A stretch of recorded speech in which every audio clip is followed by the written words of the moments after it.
Tigers baseball on Fox Sports Detroit is presented by Bell Tire.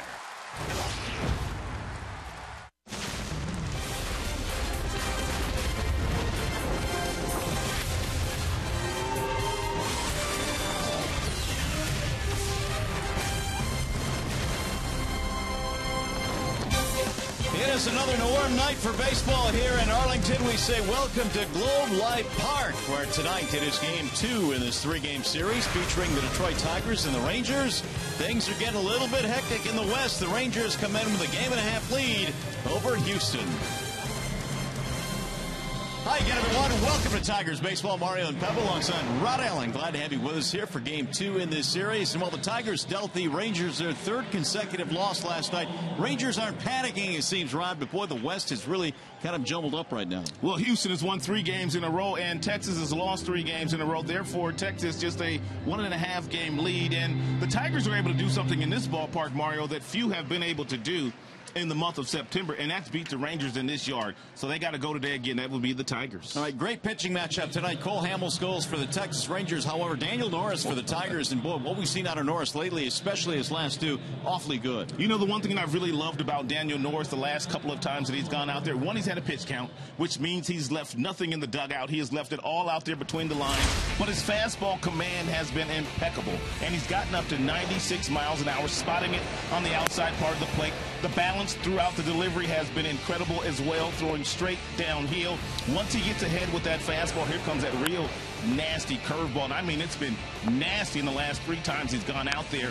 The one pitch that we knew he had when he got here, and the one pitch that was going to separate him from most left-handers, is that change piece, and it's legitimate swing and miss pitch. He has been simply on point since he's been going out there the last couple of days. Only a couple of more starts, so he might as well leave it all out there between the lines again tonight. Might as well. And Tigers baseball just minutes away, but right now we send you back to the Coliseum Studios, and we check in with Justin White.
Sports Detroit is brought to you by Comerica Bank. Raise your expectations of what a bank can be when it's time. Coming to Comerica. Jeep, get a great deal on your legendary Jeep brand vehicle at the Jeep Celebration events. And by Nestle, good food, good life. Back here in Arlington, Texas, Globe Life Park. Tigers fans filing in for Game 2 in this 3-game series. Tigers won the opener last night. They'll try and make it 2 in a row in this one here tonight. It is a beautiful night for baseball here in Texas. Here is the starting lineup for the Detroit Tigers. It is presented by the Southeast Michigan Ford dealers tonight. Brad Ausmus has lined them up like this. For the Tigers, Rajai Davis will lead it off. He'll play left field, followed by Ian Kinsler at second base. Miguel Cabrera DHing pretty good numbers against Cole Hamels. JD is in right field. Castellanos at third. Marte at first base. And a bottom three of Machado, Holiday, and Ghosts. And Brad Ausmus trying to, I guess, finish the season out as best he can for this ball club. They're not going to finish at 500, Rod, but still some games to win down here the stretch. Well, he said last night his team could play spoiler. It's not a situation that you like to be in if you're Brad Ausmus coming into this season. Your team was expected to get to the postseason itself, but he says you have to play for pride, and you can also play for the spoiler role as well. Let's take a look at the Texas Rangers starting defense. It is brought to you by Tim Hortons. They have Napoli in left field tonight. The Shields is in center field. Chu anchored in right. Andrews and Odor up the middle. Beltre, Moreland on the corners. And Jimenez is the catcher once again this evening. Well, the Tigers tonight are facing Cole Hamels, and he is one of the best lefties in the game. He's got a fastball that will top out at about 94, sometimes 95. And once he gets ahead of you, he's going to throw you that changeup. So if you're the Tigers, you want to jump on that first pitch fastball so you can stay away from that changeup, because it's a legitimate swing and miss pitch. And I mean that literally. We know this is a very important game for the Rangers, as are the rest of them they will play here this week, because things are really starting to tighten up. In fact, we can call it the AL West nail biter. Here's what Texas, Houston, and the Angels, the top 3 teams right now, are looking at here the final week. Well, this is what they got Cole Hamels for. He'll get a start here against the Tigers, and he'll get the final start of the season on Sunday against the Los Angeles Angels, a team that's in the hunt as well. So this is the main reason why they acquired Cole Hamels, to go out there and get them big wins in September. Meanwhile, if you're looking for your manager of the year in the American League, one guy that's going to get some votes certainly is the manager of the Texas Rangers. And Jeff Bannister has done terrific work this season. He's got his team right in the thick of it. And Cole Hamels certainly is a big part of that. Big key acquisition for the Texas Rangers. So Hamels will go to work now. It'll be Rajai Davis to lead things off for the Tigers. Davis, Kinsler, and Miguel Cabrera. The Tigers won last night, although it didn't come with a few tense moments in the end. What is Texas team, man? They can hit. That at bat by Prince Fielder against Neftali Feliz in the 9th inning, which drove in a couple of runs after seeing 12 pitches. One of the best at bats I've seen this year. Tigers held on to win last night 7-4. And here we go as Rajai stands in against Cole Hamels, the first pitch of tonight's ball game. Davis looks at a strike on the inside part of the plate, 0-1. Told you the Hamels fastball will get up to about 95. He'll also cut the fastball. He'll cut it inside to the left-handers and away from the right-handers. Also that really good changeup, and he also has a curveball. And he's got ahead of Rajai 0-2. Hamels is 31 years old, born in San Diego. His last 10 starts have been awfully good.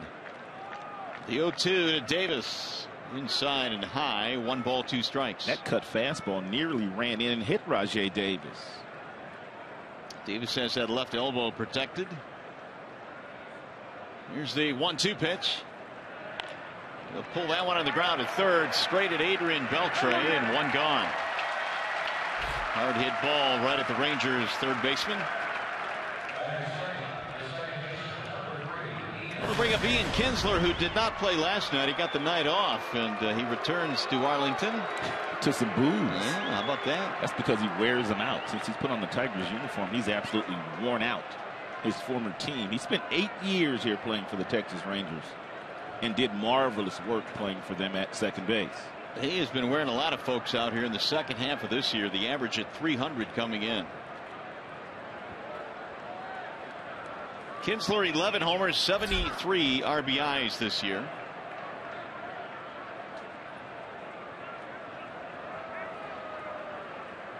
Hamels missing with ball one high. Yikes. 404 career against Texas. Oh, he's been getting busy against him. Bouncing ball to third. Nice backhanded play by Beltre. 2 gone. They need to try somebody else. Adrian Beltre has won 4 Gold Gloves down there at the hot corner. Nice Sunday hop for Beltre, but I just love the way that he throws flat-footed.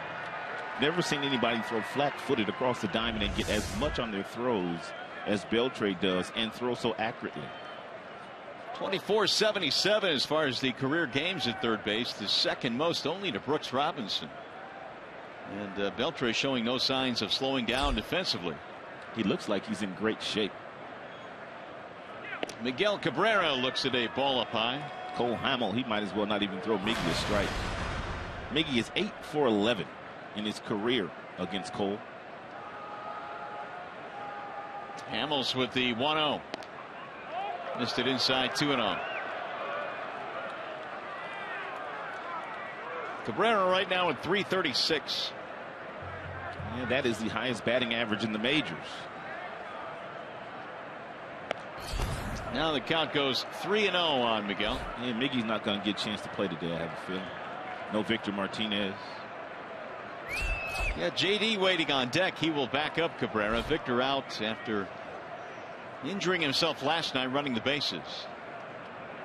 And there's a strike 3-1.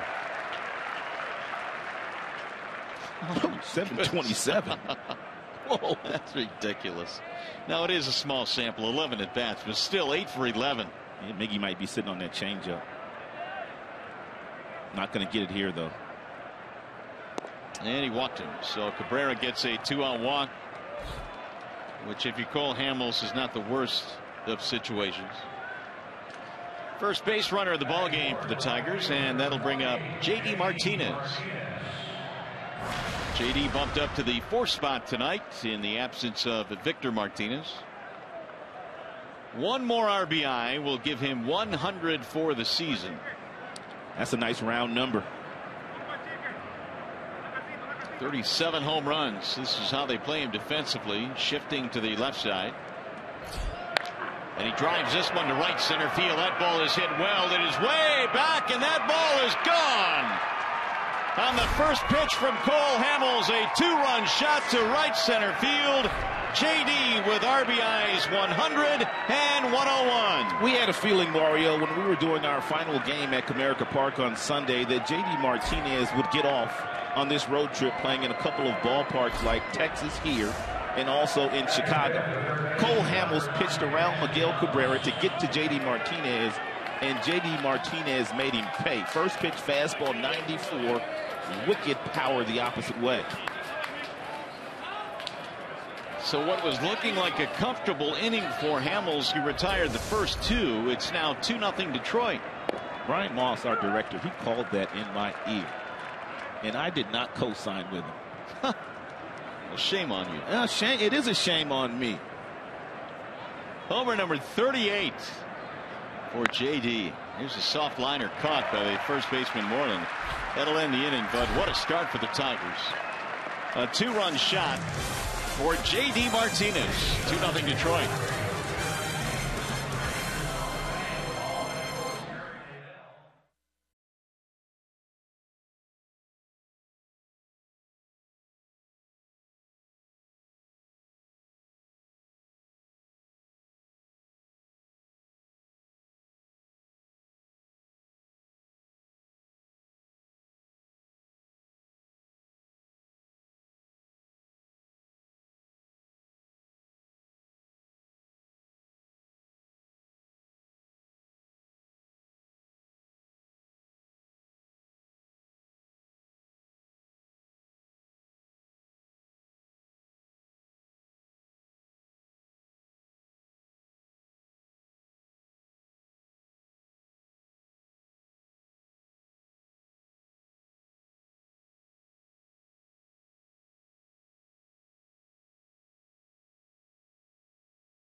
2-0 lead, and here is Daniel Norris tonight, presented by Family Heating, Cooling, and Electrical. And last couple of outings, the only blemish against Daniel Norris was a home run. He's retired 26 of 27 batters with a power fastball getting up to 95, an outstanding breaking ball, and a really good changeup, and throwing tons of strikes. And young Daniel has a 2-0 lead now to work with. The first one home is outside to Delino DeShields. This is the 14th left-handed starting pitcher that the Texas Rangers have seen in the month of September. And they've gone 9-4. And they have so many left-handers in their lineup, the teams think that they can expose that weakness, but it has not worked very well for opposing teams that have been loading up left-handers against them lately. 1 ball, 2 strikes on DeShields. Rangers have lost 3 straight, which has seemingly brought a comfortable lead to uncomfortable mode. As we wind down the final week of the season, still they are 42-26 in the second half. Fouled away. And DeShields is the one that makes them go. They were able to slow him down in last night's game. Therefore, he did not touch home plate. Usually when he gets on base, he creates a lot of havoc. And he runs the bases very aggressively that his team feeds off of him. It's a lot like Rajay Davis when he starts for the Tigers. Looked like a good pitch. 2-2. Norris, 22 years old, out of Johnson City, Tennessee.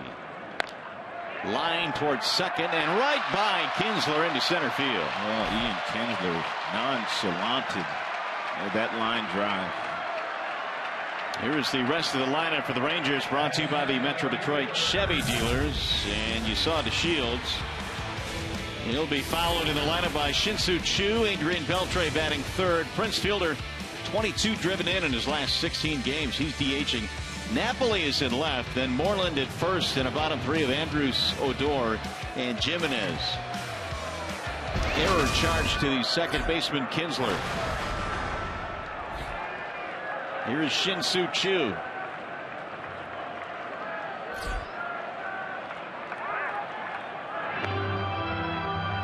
Choo last night was 1 for 4. He had a base on balls. He sits safely now in 6 in a row for Texas.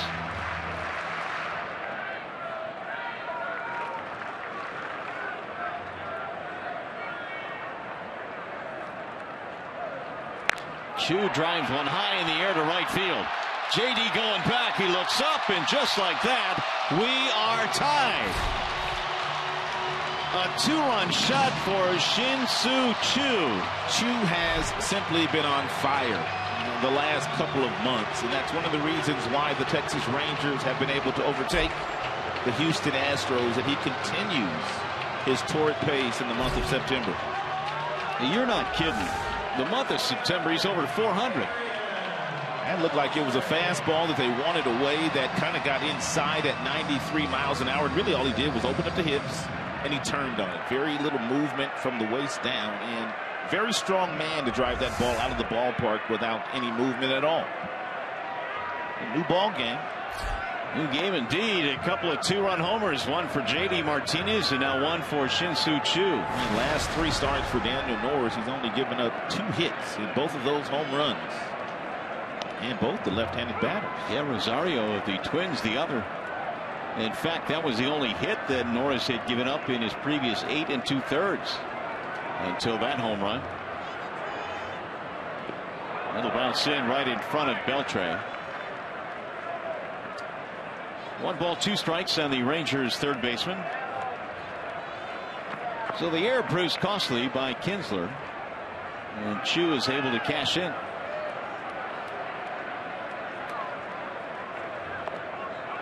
Low and in, 2 balls, 2 strikes.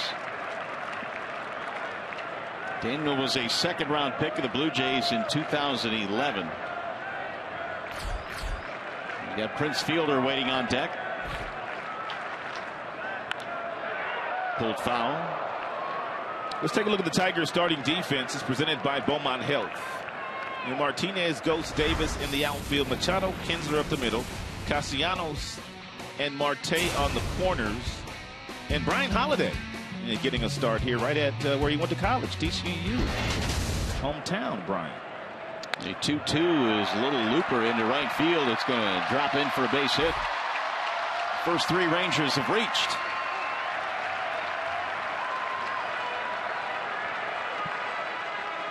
Back-to-back hits now for Texas. And that'll bring Holiday onto the mound. Here is Prince Fielder, who, when you look at his team ranks, is up there in just about every category. And the Texas Rangers didn't quite know what they were going to get from Prince Fielder this year because he missed nearly the entire season last year with neck surgery. Well, they got a pretty good player. They sure did. 95 RBIs this year for Fielder. He homered in last night's game. Norris missing high, 1-0. Prince Fielder has been one of the more dangerous bats in the middle of the order since he came to the big leagues with the Milwaukee Brewers, former #1 draft choice.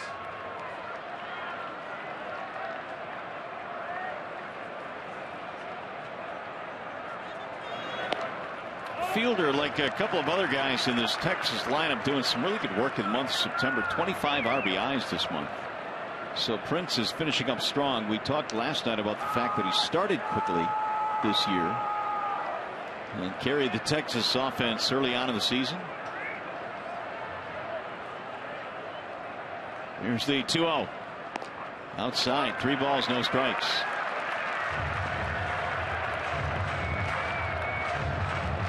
One of the things that Prince Fielder did not do a lot of when he spent the 2 years in a Tigers uniform, we did not see him swing very often. 3 balls and no strikes. You wonder if he's changed, though, in a Texas uniform. Yes, and he'll foul it straight back. He went after 3-0, and it's gone to 3-1.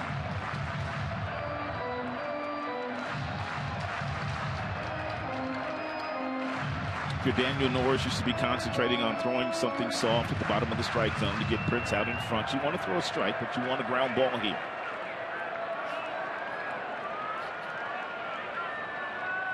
First ever meeting for Norris against the Rangers. And he missed high. So Prince gets a walk. And his 4 straight batters that have reached base here in the bottom of the first. And hopefully Jeff Jones has detected something in the windup of Norris, which is going to help him get the fastballs down in the strike zone. He has not been able to get the fastballs down in this particular inning, not like he had been in his last couple of starts. Well, Napoli will hit here with runners at first and second. He's bounced into 11 double plays this season. I told you that the Texas Rangers are 9-4 in the month of September against left-handed pitching, and the main reason for that is Napoli. He's got good numbers against lefty, good career numbers against lefty with power, and one of the things that he does is he splits up Fielder and Moreland, 2 left-handed bats in the middle of their order. And the average is low, but the threat of the home run is very real. 224 batting average for Napoli. Ball 1 inside.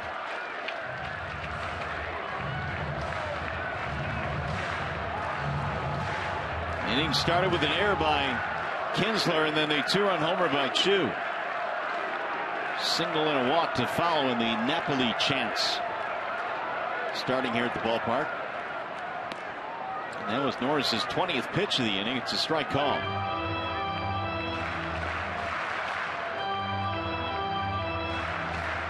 One and one on Napoli.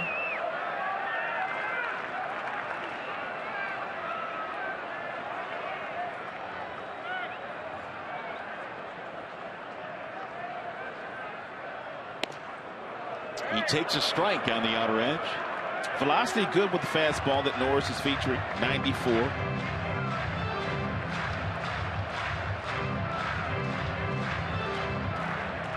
Last night the Rangers were just 1 for 8 with runners in scoring position.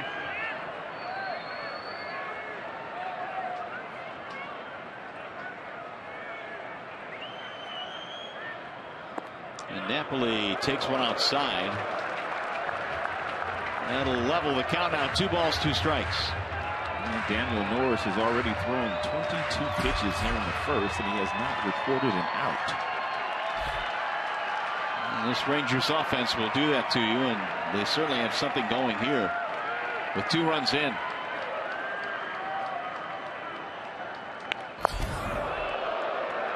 Whoa, man, talk about emergency hack. Somebody please dial 911. Waiting on deck, Mitch Moreland. Nearly got killed. That ball came screaming by him.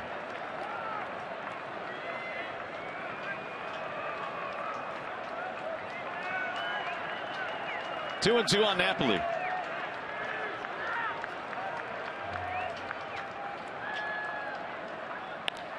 Pulled foul, look out. This time he almost took out his third base coach. They might want to send Napoli back to Boston. That's Tony Beasley down there. Beasley almost got it. Moreland almost got it. Steve Buechele, the bench coach, he's getting a real nice chuckle out of that.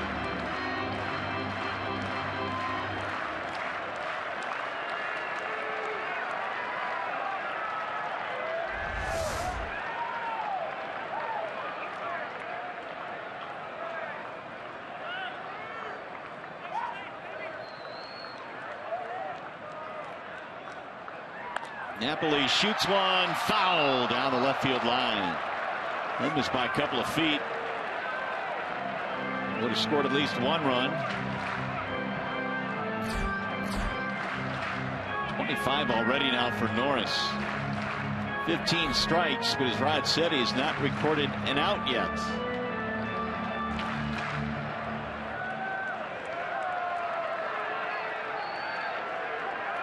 Two runners aboard. Beltre at second, Fielder at first.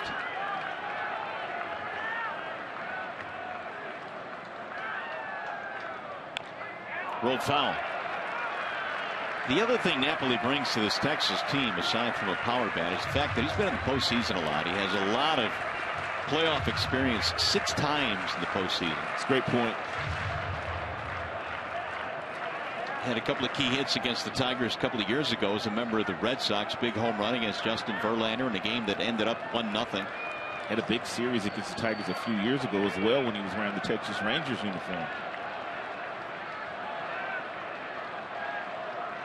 High, it gets away from Holiday to the backstop it goes, and the runners advance, and the nightmarish inning is just getting worse. Second and third now, and the count goes 3-2 on Napoli. Wild pitch. Norris is rushing in his delivery. I mean, he's not staying to that balance point. Therefore, the arm is never catching up. And that's why every single fastball he's thrown so far today has been up in the strike zone. We showed you some video of his fastball in his last couple of starts. He was getting to a real nice balanced position, and he was throwing straight downhill. He has not been able to find that delivery yet today. Popped him up. Boy, this will sure help. Marte at first base, staggering, and it drops. Oh my goodness, a run will score. Beltre comes in, and it's 3-2 Texas. Well, maybe it won't help. An error charge to the first baseman, Jeffrey Marte. I hate to say it, but as soon as that ball went up, I was watching Marte, and I could see that it was going to be all bad. He just never was able to pick it up. He was never able to get to the position to make a play. Take a look at him. I mean, he's struggling right now from the word go. He has really no idea where the ball is, and then he finally picks it up, but it's too late. Marte, who played mostly third base in the minor leagues, getting the shot at first tonight, and that one is costly. No RBI on the play for Napoli. The Tigers have committed 2 errors in this inning, and still 28 pitches in, nobody out. Here's Mitch Moreland. Strike one on Moreland. On that particular play, and it appeared to me, Mario, that he didn't see it. I don't know how you saw it, but it looked like to me that he didn't really pick it up. If you're Ian Kinsler, or even if you're Marte, and you don't see the ball, you have to somehow tell Ian Kinsler, I can't see it, so Ian can catch that ball if he saw it. And Ian had a pretty good angle on it as well, but you could tell he was staggering, so that seemed to indicate he didn't pick it up immediately. That'll miss inside. And as we mentioned, the Tigers will keep an eye on the pitch count of Daniel Norris, but this first inning seems to indicate that he's not going to last as long as they had hoped he would tonight. They're going to have to get somebody up in the bullpen because they cannot let him stay out there and throw 50 pitches like they let Randy Wolf do a few starts ago in the very first inning. His arm is way too precious. 1 ball, 2 strikes. There is action now in the Detroit bullpen. Buck Farmer is warming up. Baseball's a humbling game, isn't it? Yep, and it doesn't take long. I mean, 2 outstanding outings in a row, and now Norris struggling to get an out here in the first. In his defense, there should be 2 outs. No doubt. No doubt about that. I mean, Kinsler will tell you he should have made the play on the first one, which totally changes the complexion of the inning. And Marte just could not bring in that last pop-up.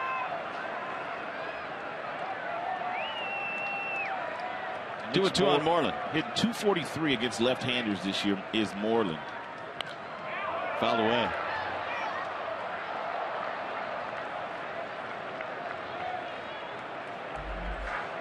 Moreland struck out a couple of times in the ballgame last night. He was 1 for 4. His 23 home runs this season ties a career high.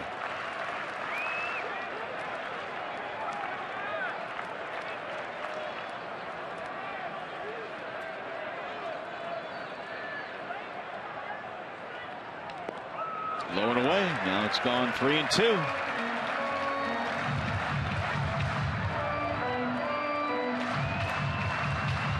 J.D. Martinez gave the Tigers a 2-0 lead. Things were looking great early, and then the 2-run shot by Chu. A couple of errors.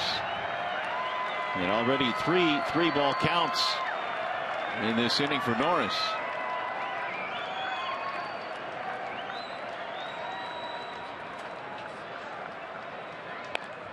Slow roller hit toward third base. Castellanos will go to first for the out. So Moreland is down 5-3. Runners advance to second and third.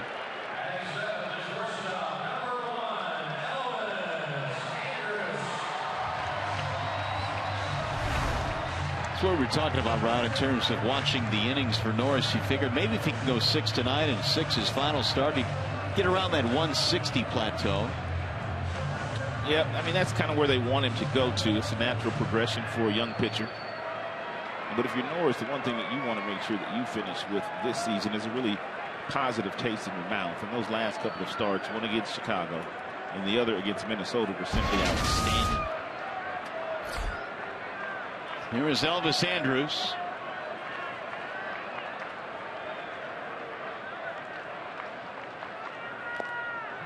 And is fouled off, and on play 0-1 on Andrus. It's a good pitch there. And thrown by Daniel. First pitch changeup to Elvis Andrus, who has driven in 59 runs this year.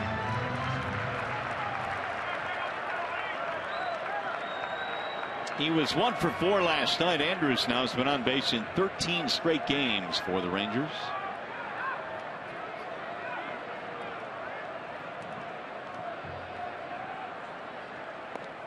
Low and in. 1 ball, 1 strike.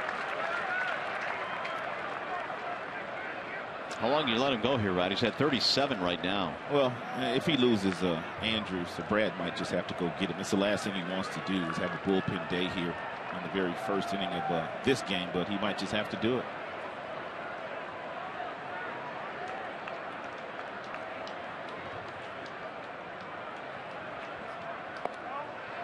It's 2-1 on Andrus.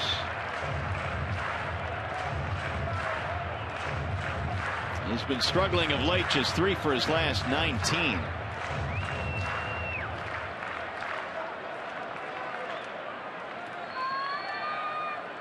Rangers 3, Tigers 2. Runners at second and third, 1 out. The 2-1. Fly ball right field. JD backs up. Fielder tagging up. Martinez's throw is coming home and cut off. Throw to third, not in time. Sacrifice fly for Elvis Andrus, and it's 4-2 Texas.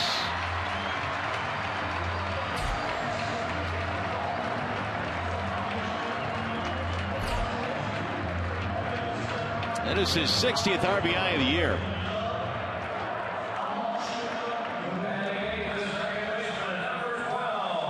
And here is the 8th man to bat in the inning, Rougned Odor.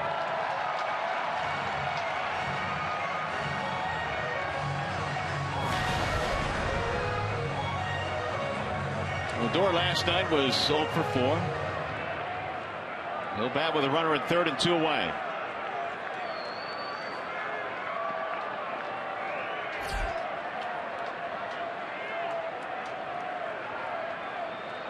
Had a wild start to this one, a 6-run first inning. 4 of those for the Rangers, and there is ball 1.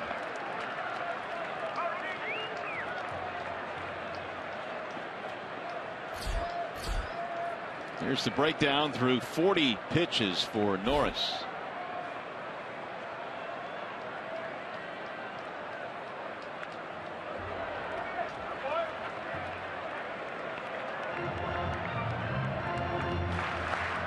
Daniel pitched at all 3 levels in the minor leagues last year before making his major league debut at age 21 last season for the Toronto Blue Jays.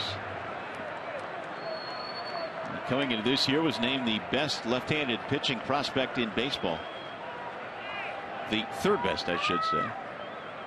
There's a bender that drops in nicely. He was the Toronto Blue Jays top prospect, top pitching prospect.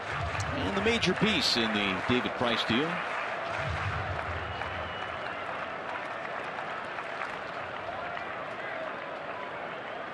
One and 2. Wouldn't chase. 2 balls, 2 strikes.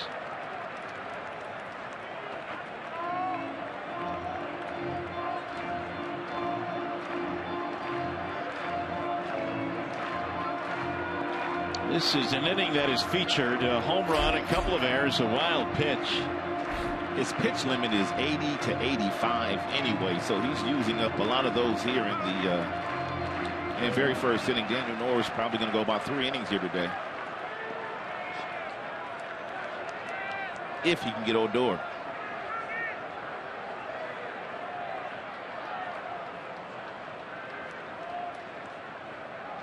Now the 2-2. Slap foul back out of play. They are just simply fouling off everything, especially with 2 strikes. A lot of quality at-bats turned in the first inning by the Texas Rangers.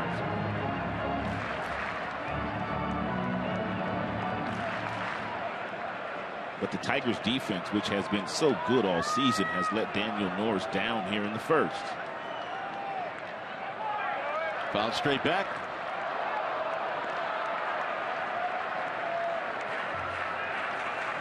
Jimenez, the number 9 hitter, the only guy that has not batted in this inning, waiting on deck.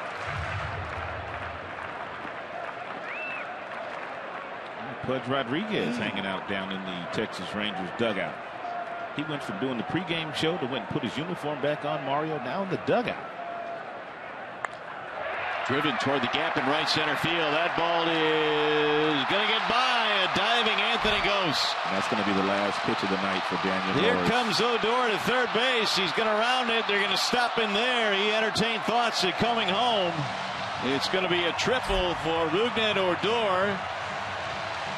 An RBI, and the Rangers have made it a 5-2 ball game. And Jeff Jones and Brad talking to one another, just trying to decide what they want to do here. Apparently they're going to stay with Daniel. And it's his 59th RBI, 9th triple of the year for Rougned Odor.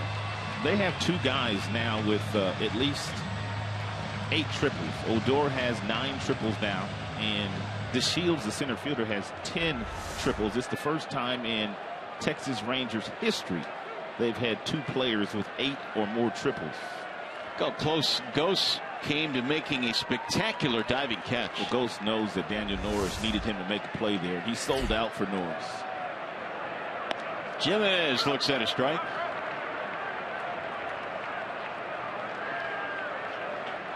Five runs on just 3 hits in this inning, 2 Tigers errors. In there, a strike called 0-2.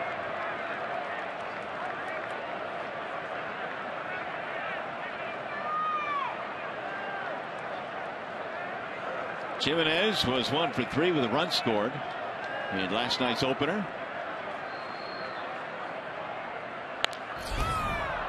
Down the right field line, slicing. And back into the seats. This is going to be a 50-pitch first inning for Daniel Norris. And I didn't think that he'd stay out there for 50 like Randy Wolf did for about 2-3 starts ago. This is the first time I think I've ever seen in a season a couple of starters throw 50 pitches in one inning. Yeah, I didn't think they'd let him do this, but he'll try and get Jimenez here. 0-2. Randy Wolf did settle in to pitch about 5 innings that day, though, I believe, maybe 4. Hopefully Daniel Norris can settle in and give them some more quality innings.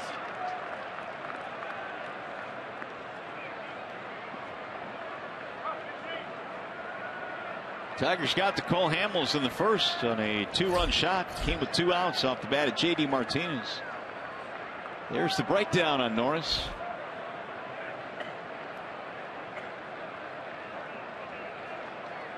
Now the 1-2.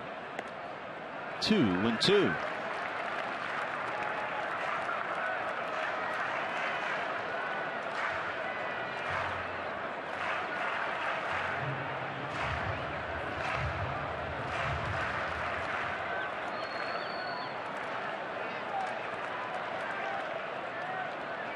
Now Daniel from the stretch, and the 2-2. Low. 3 balls and 2 strikes. Top of the order, Delano DeShields waiting on deck. He started this inning by reaching on the air by Kinsler.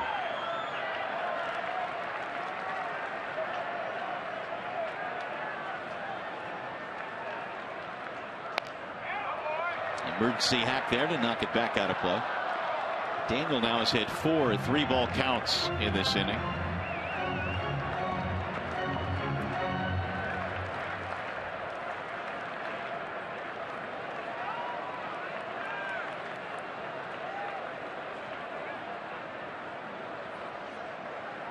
Three 2 with Odor at third base.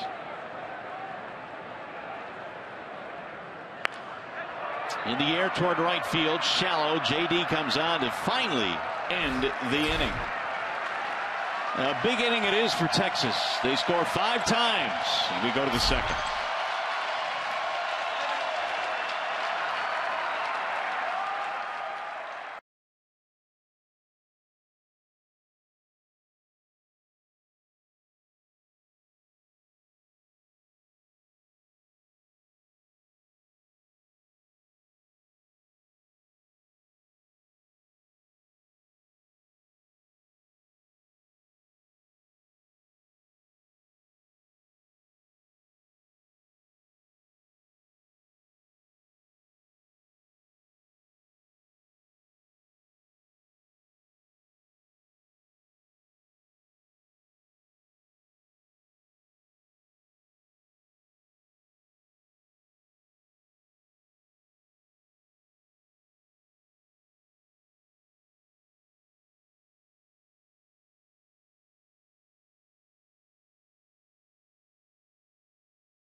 First inning, it would behoove the Tigers to kind of lengthen this inning a little bit and give them a little bit of a rest. Well, Hamels had to sit down for 27 minutes, so maybe the fact that he had to sit down for so long will allow the Tigers to maybe chip away again. You can't try to get them all back at once, especially against a guy like Hamels, who has that a really good changeup, you have to stay with the same approach that you had in the very first inning. Hamill surrendered the 2-out walk to Cabrera in the first, and then the 2-run shot to J.D. Martinez. Since the beginning of the 2014 season, 30 starts for Hamill where he's gotten more than 3 runs in a game. He is 20-2. Let's make him 20-3 tonight. I was going to say, what are you saying? Well, you know what I'm saying. You know what I'm saying. Jeffrey Marte leads it off. It'll be Marte, Machado, and then Holiday. 5-2 Rangers have the lead here as we go to the second. Hamels with the 0-1. Marte cuts and misses. That changeup, man.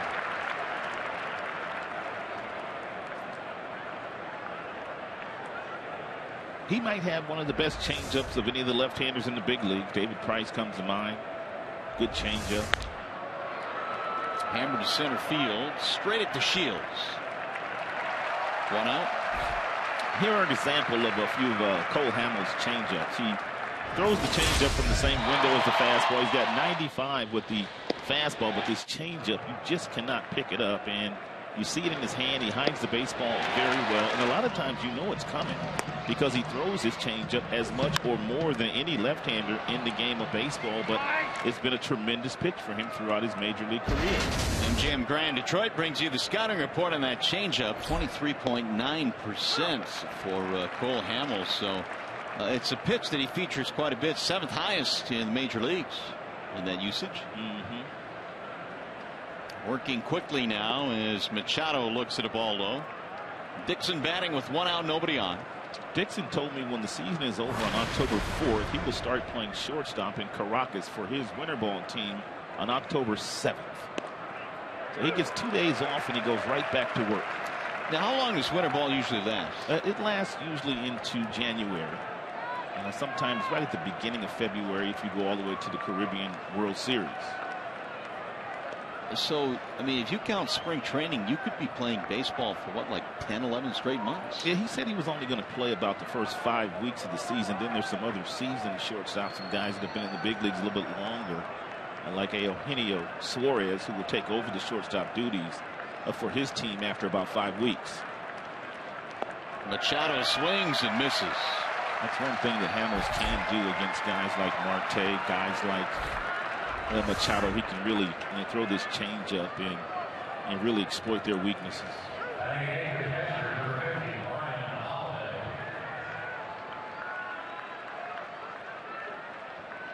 Two up, 2 down. That'll bring up Brian Holiday. So much for the 27-minute inning that he had to sit down, slowing him down a little bit. And not at all, at least not yet. Holiday batting 241. It's a nice gesture by Brad Ausmus to give Brian Holiday a start here in Texas. He went to TCU, had an outstanding collegiate career, won the Johnny Bench Award when he was in college, and has a lot of family and friends here in attendance. Tyler Collins got a start last night playing in front of family and friends. He showed out for his family too, didn't he? He sure did, man. He had a nice night. Holiday lives in Texas, Dallas, still living in the Texas area, so Big D is where Holiday calls home. 27 years of age, Brian Holiday. Here's a 2-1 pitch. Outside, 3-1. Holiday last year served as the backup to Alex Avila.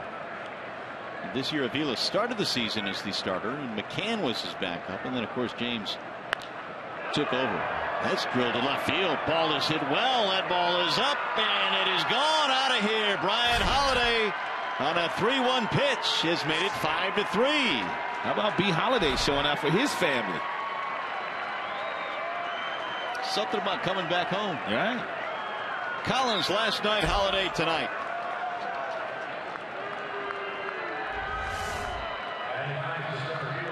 And that ball was up at the top of the strike zone, right across the Detroit letters, and he somehow was able to get on top of it and hit it out of here. No ball, and he spilled his beverage. That beverage is expensive, too. It's a rough night right there for that guy. Two-run game now, 5-3. Ghost fouls it back. 368 feet on that home run by Holiday, and both of the Tigers' homers tonight have come with 2 outs.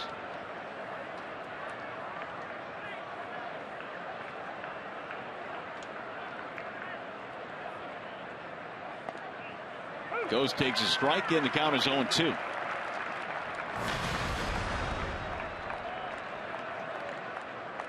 If I were a betting man, I was betting coming into this game would be a low-scoring affair.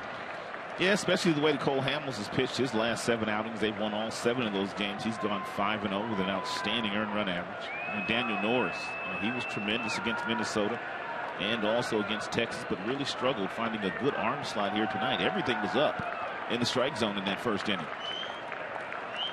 Just looked like he was rushing his delivery. Now the 1-2. Outside, 2-2 on Ghost. Hamels is one of those left-handers that's not afraid to throw his changeup to left-handed batters.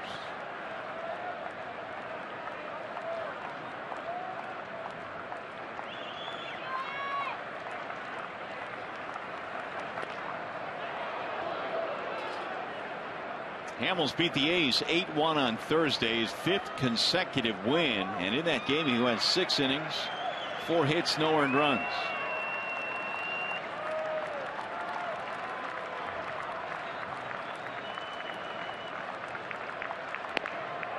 Missed inside, 3-2. He did go with the changeup there on the 2-2 pitch, but it tailed off the plate inside. The other guy wants that baseball. Sister hanging on to it, though. He's got that gadget in his hand. That's what it was. He could care less about that baseball. He wanted the baseball for about a second and a half, and that was it. Little fella want nothing to do with that baseball. Think he's checking his stocks right now? He might be. His portfolio ain't doing no better than mine. I know. He might as well put it down. That's back up the middle into center field, a base hit. A rocket off the bat of Anthony Ghost. And so the Tigers now will bring the top of the order up, Rajai Davis. Settle in. This might be a game in which we'll have a lot of scoring. It already is 8 runs on 6 hits in this ball game. Rajai bounced out his first time up 0 for 1.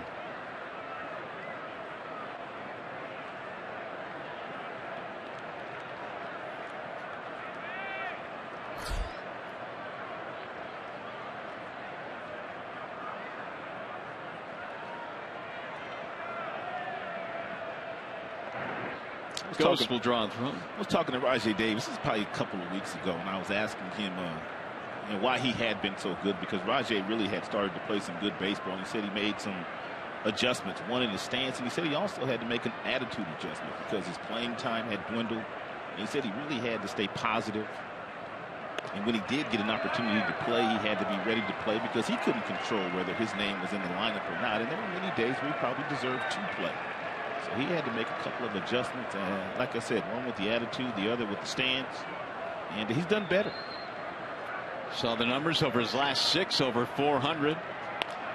Chopper to third base, foul. It's always very difficult, and especially in a year where you're a free agent and you don't quite know what's going to happen after this season is over. You want to play because you want to build up your stock. But unfortunately for Rajai, he had his playing time cut short there with Ghost playing so well in center field.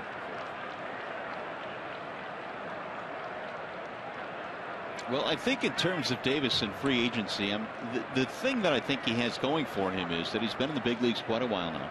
People know what he can do. He can steal you back. He can play some outfield. He's an exciting player. So I'm not sure there's a whole lot for him to prove. He's definitely a big league player. Yeah, and that's a positive for him. There goes the runner. Jimenez will throw down. It's going to be late, and a stolen base for Ghost.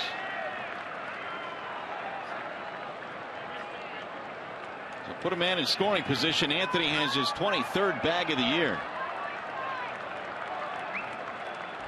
And Tigers still aggressive here, even though they trail by a couple of runs. Anthony Ghost takes off and makes it safely. And that would be our Chevrolet high-strength steel, 23rd of the season for Anthony. Soft little looper into right field. That'll drop. Base hit. Here comes Ghost. He's going to score. And Rajai Davis has an RBI single, and it's 5-4. Stolen base paid off huge dividends there. 30th RBI of the year for Davis. That'll bring Mike Maddox up. And Cole Hamels has had some two-out difficulties in this game. That's a breaking ball. Yeah, breaking ball that got in on the label of Rajai Davis, and he simply just fought off over the head of Moreland for a base hit and an RBI.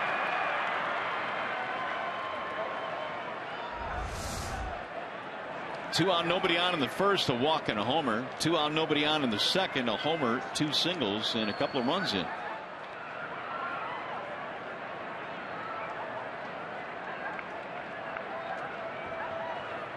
Now Ian Kinsler with the tying run at first base. Ian grounded out to Beltre his first time up.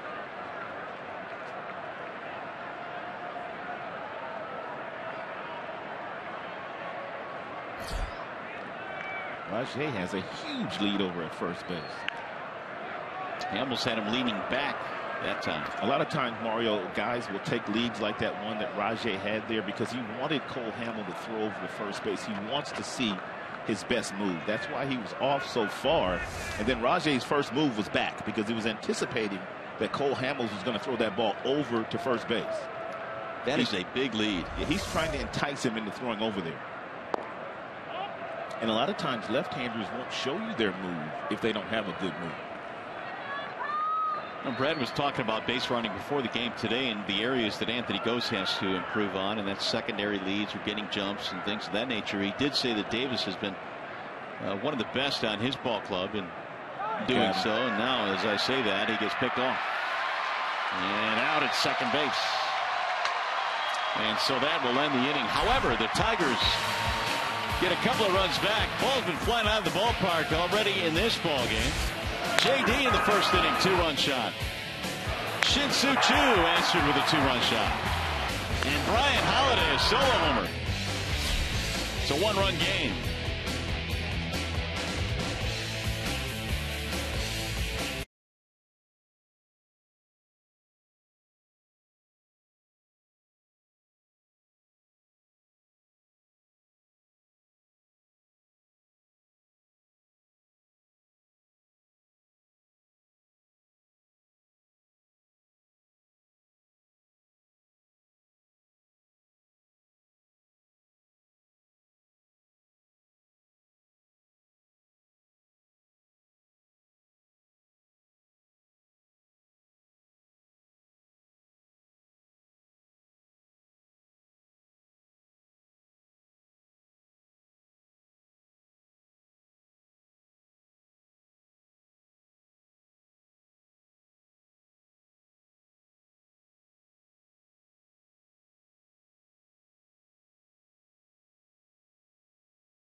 Marte will move from first to third. Castellanos is out of the game. Andrew Romine will now take over at first base.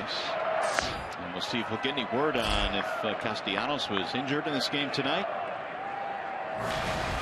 But he is out of the game. Delino to Shields leads it off.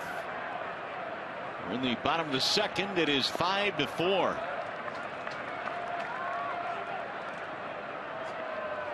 Two balls, no strikes on to Shields. A 54-pitch first inning for Daniel Norris. He is in desperate need of a snappy second.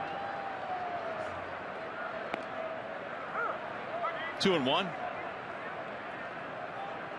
DeShields had a big at bat in that first inning because he should have been out number 1. A ball misplayed by Kinsler for an error. There's a chopper fair inside the bag at third, down the line. DeShields off to the races, on his way to second. He'll pull in with a leadoff double.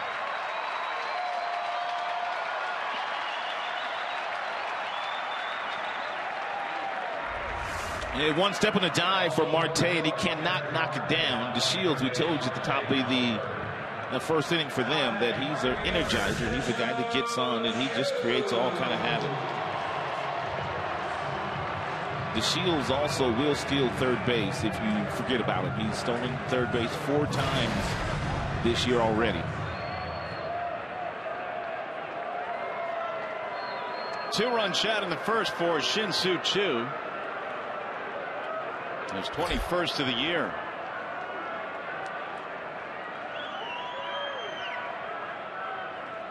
And Choo drops down a bunt, dragged it down the first base line, foul.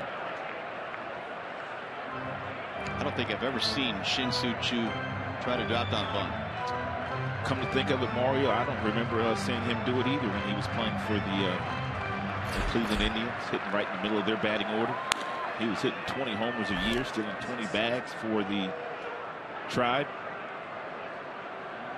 Buck Farmer, who was warming up in the first inning, is warming up again here in the second inning. Choo waits on the 0-1.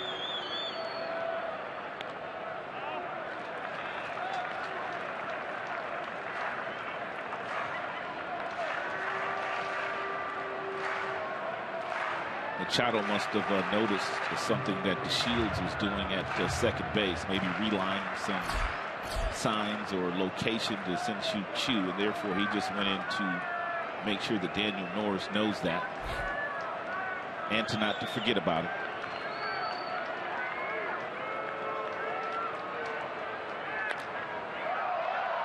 Down the left field line, Rajay on the run, sliding, can't get there. Good effort, though. It's a long run for Rajay. And he was on a dead sprint.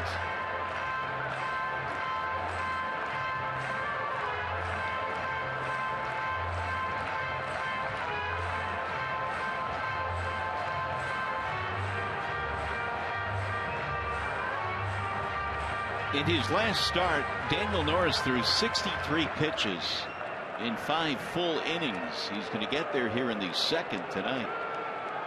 It's already at 61.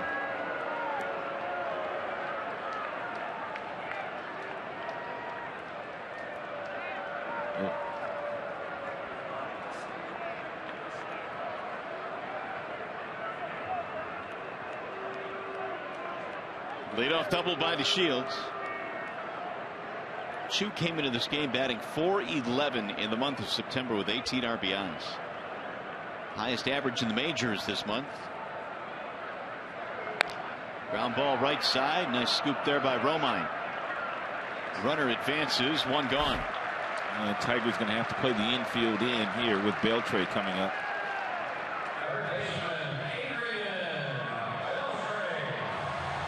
Beltre had a single, scored a run.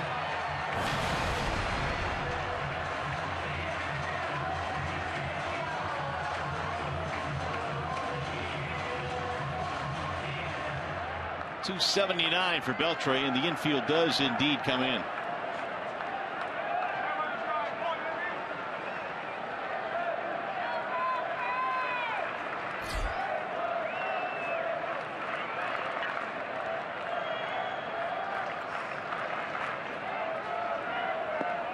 Ball 1 low.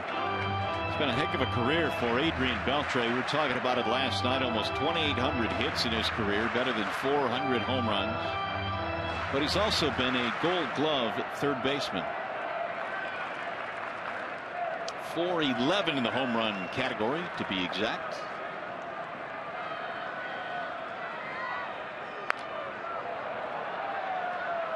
One ball, 1 strike.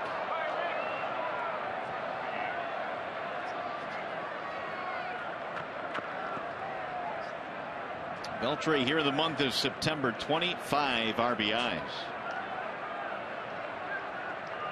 So the Rangers, a lot of their success here this final month can be traced to that offense. A lot of their guys have had really good months. Pulled off the glove of the third baseman Marte. That'll get a run in. Hard hit ball scores another, and it's 6-4 Texas. It'll be a single and an RBI for Beltre. Infield in, an absolute rocket down at Marte. Marte did a nice job just to get glove on it. But that's a very difficult play.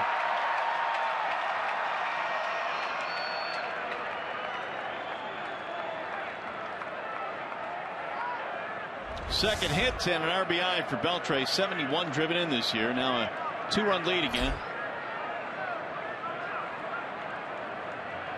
Here's Prince Fielder. Ball one to Prince.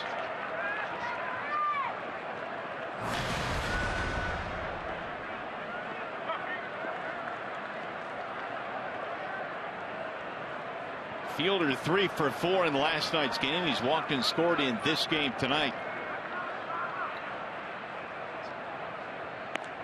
Ball low, 2-0. It's a dangerous count right here if you're Norris and you're going to throw Prince Fielder a fastball.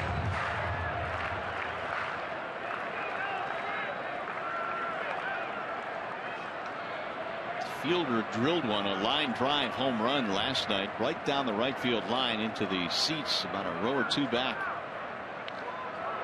Had a rip there. 2 balls, 1 strike.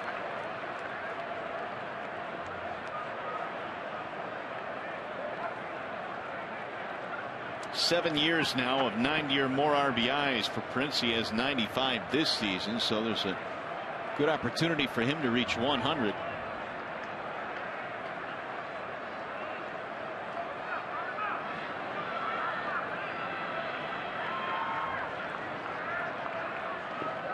Ooh, that ball bounced in. Fielder swinging at a pitch that bounced in front of the plate. Yeah, Prince got the 2-1 fastball from Daniel Norris at 93 miles an hour. So Prince thought that the 2-1 pitch was going to be a heater as well.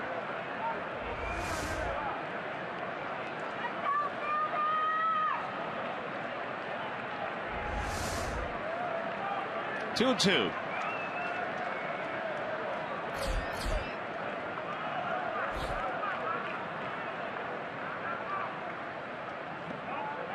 Three balls, 2 strikes.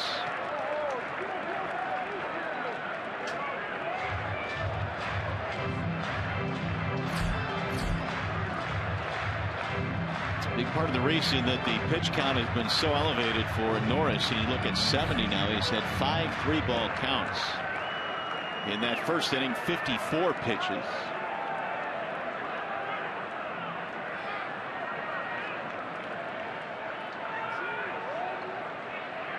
Runner goes. A high towering fly ball to right. JD is under it. Fielder is retired, and back to first goes Beltre. 2 outs. That's going to be it. Here comes Brad Ausmus. 71 pitches on the night for Daniel Norris. He will depart. The Tigers will go to the bullpen. And Brad already making the call out there. Buck Farmer has been warming up. It's a wall side windows pitching change. We'll be back.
Martinez played long ball. That lead did not last very long. Chu, he hit one out, second batter of the game. Marte made a huge error, and the floodgates were open for the Texas Rangers in the very first inning. But then Brian Holiday comes back in the second inning with a solo shot with 2 outs. Tigers went on to score 1 more run to inch closer to the Texas Rangers.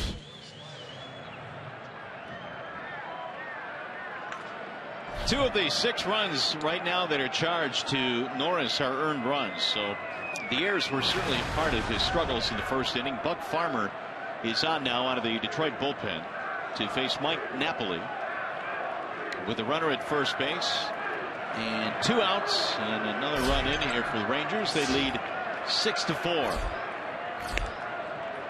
Ball 1 to Napoli, who reached on an error by Marte. A pop up to the right side of the infield that Marte really struggled with and never really touched. Dropped in, scoring a run. High, towering fly ball to left field. That ball is hit a ton, but not deep enough. Rajay cruising over to make the catch. And they'll settle for 1 run. 6-4 ball game. Tigers baseball tonight, presented by Bell Tire.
Texas Will Venable will take over for Mike Napoli, who made the final out of the second. So a couple of starters are gone. Castellanos for the Tigers and Napoli for the Rangers. Ian Kinsler leads it off against Cole Hamels. I don't think there was an injury to Napoli, though. I think that their manager simply plays a platoon system in the outfield. Now with Buck Farmer being in the game, he's got Will Venable out there, a left-handed bat. That is pulled just foul down the third baseline. And the count is 0-2 on Kinsler, Cabrera, and then Martinez to follow. Hamels has had no trouble with the first 2 batters. It's everything that happens after that has been his problem tonight. A couple of 2-out runs in the first and second innings.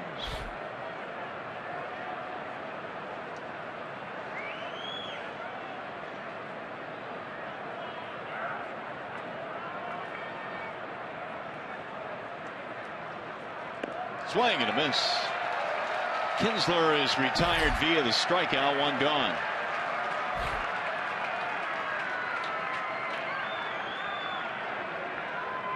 Well, the Bernstein advantage brings you the scouting report on Mr. Miguel Cabrera. An on-base percentage. We talked about Miggy with a chance to lead the league in hitting again this year, but he's also leading the league in on-base percentage. And in Tigers history, 406. Puts him among very good company in Tigers lore. All 4 of those guys are in the Hall of Fame, and no doubt that when Miguel is done playing, he'll have a plaque in Cooperstown himself. It was Cabrera that drew the walk with 2 outs in the first. And that was followed by the home run by J.D. Martinez.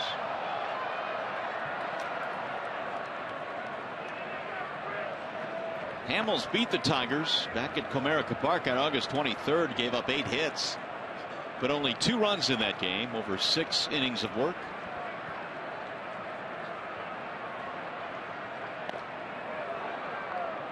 One ball, 2 strikes. There's that line. 96 pitches in that win over the Tigers on the 23rd. It's pretty much what Hamels loves to do. Cut fastballs inside, then he goes back outside with changeups. Ooh, he went around. Strike 3. Cabrera tried to stop his swing. Couldn't do it. 3rd strikeout for Hamels. And back-to-back strikeouts for Cole. One on a fastball up in the strike zone. This one an 81-mile-per-hour breaking ball at the bottom of the strike zone.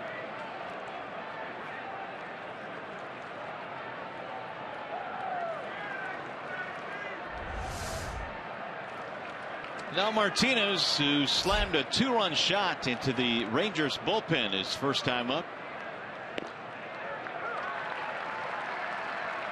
0-1. JD, as a matter of fact, when he ran out to his position after the top of the first, asked the guys in the bullpen, "Did you get my baseball?" Here's a swing and a miss, and the count is 0-2. And it's a big one for Martinez because it crosses the 100 plateau in RBIs for JD. 101 on the year now. He has been incredible in the 2 years he has spent in the Tigers uniform.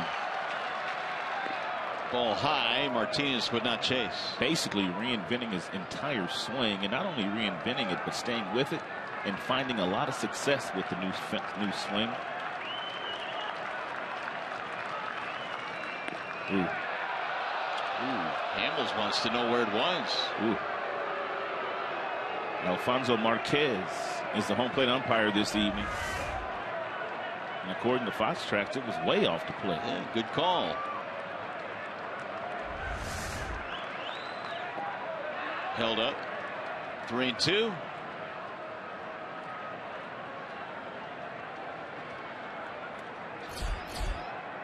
Romine on deck. Still have not received word on why Castellanos has left the ball game. We'll pass it along as soon as we get it. And he walked him. So once again, Hamels gets the first 2 men, but now issues a walk. Yeah, one of the reasons why he maybe didn't want to play with J.D. Martinez with 2 outs is the fact that J.D. has that wicked power the opposite way, and especially in this particular ballpark where the ball just simply flies to right center field, where J.D. Martinez homered his first time up today. Ton of home runs for JD, the majority of them to right field, center field, and left field. Just tremendous power for JD. He went around, said first base umpire Tom Hallion. 0-1 on Romine, who gets his first at bat in this game.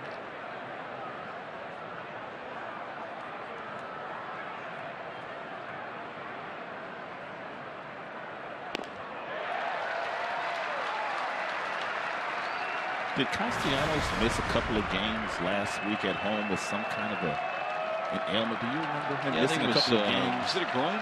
I thought it was a groin, but then I was thinking Romine had the groin, but they both had groins. I think they both did, yeah. It might be acting up. Runner goes and he hit him. Romine is drilled with an 0-2 pitch. And that'll put 2 men on.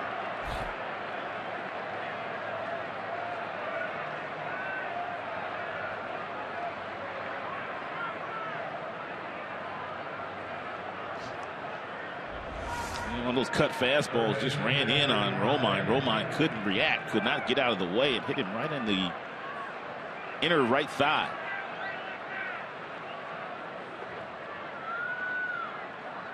That's going to leave a bruise.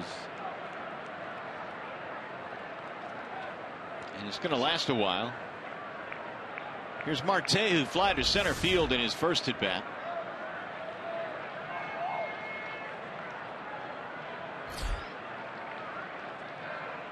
Swing and a miss, 0-1.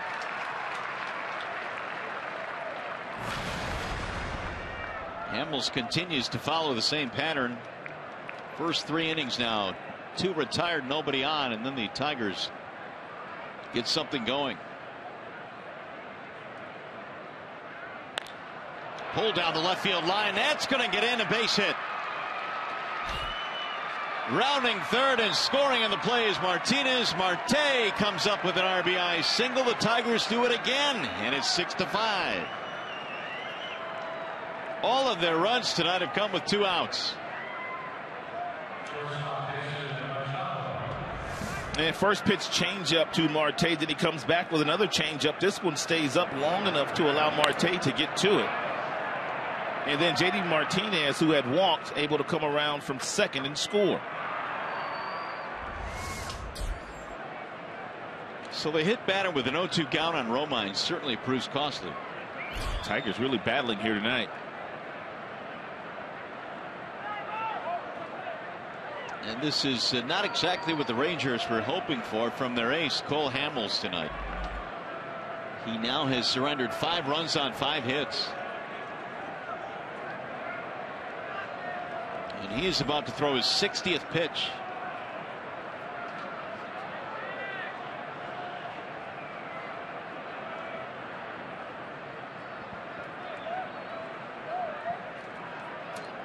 Romine stole third base in last night's game. Romine has stolen third base a couple of times this season. And therefore, Cole Hamels paying special attention to Andrew.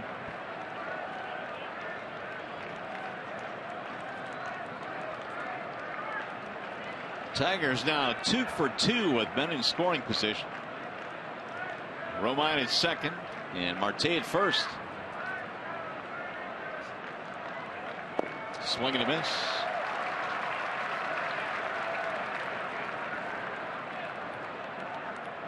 Hamels has had no problem getting ahead. He's had problem putting guys away.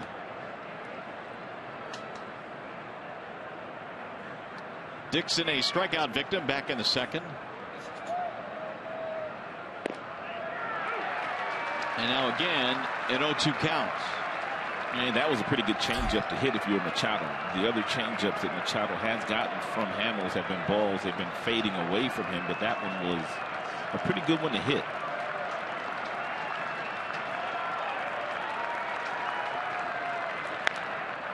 Down the right field line, that ball is slicing, and it's going to drop. Fair ball. That'll score 1 run. Marte coming to third. He will stop there. Machado with a double, and the Tigers have tied the game at 6. How about these Tigers tonight?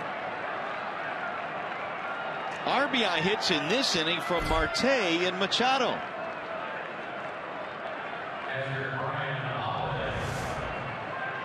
Back-to-back changeups, and then he came with a fastball that did not get inside at 94, fought off down the right field line in the fair territory for Machado for a stand-up double. Dixon with his 5th RBI of the year, 6-6 ball game. These Tigers really have put together some really good at-bats tonight against Cole Hamels, especially with 2 strikes and 2 outs. Holiday fouls it back 0-1. Brian homered in the second. Chichi Gonzalez is warming up in the bullpen now for the Rangers.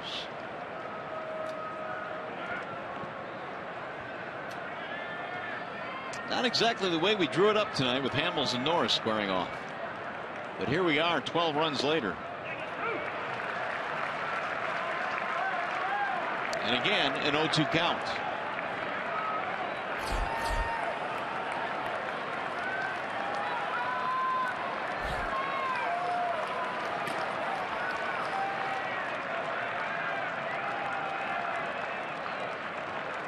He has gone 0-2 6 times in this inning.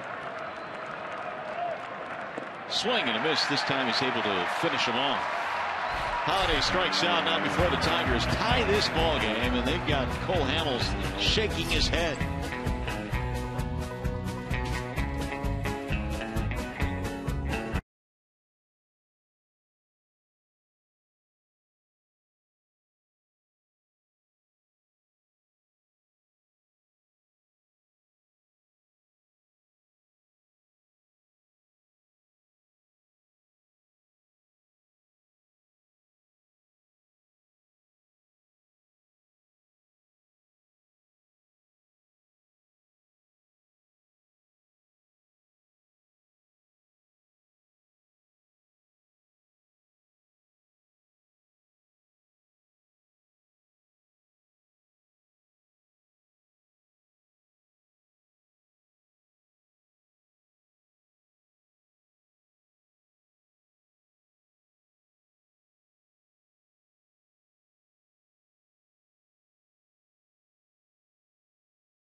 bottom of the third. Stay tuned to Tigers Live. Following the game, we'll select the Fox Sports Detroit Tigers Player of the Game, presented by McDonald's Steak and Egg Burritos.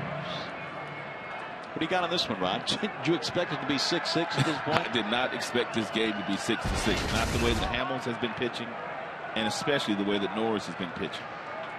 So Farmer goes back to work here in the third. He's got Mitch Moreland leading it off, and it's ball 1 to Moreland.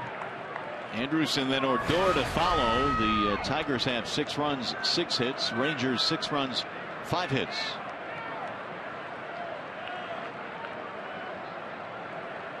Moreland skies one in the air to deep center field.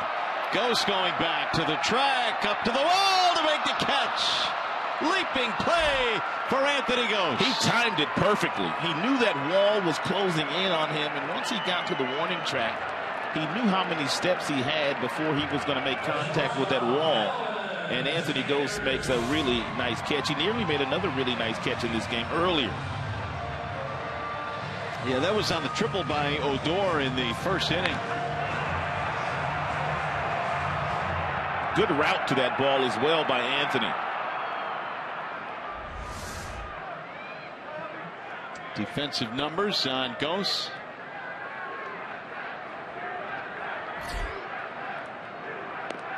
There's a strike called on Elvis Andrews.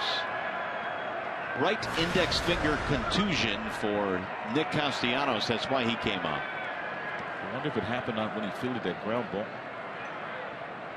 Don't know how else it could have happened. Had his right hand in the way. Nice play by Marte, and there are 2 outs. Farmer has retired all 3 that he's faced.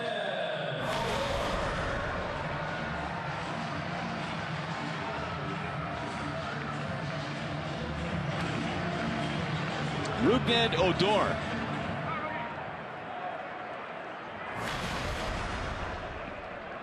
Triple and an RBI in the first inning. It was a first inning in which Norris threw 54 pitches.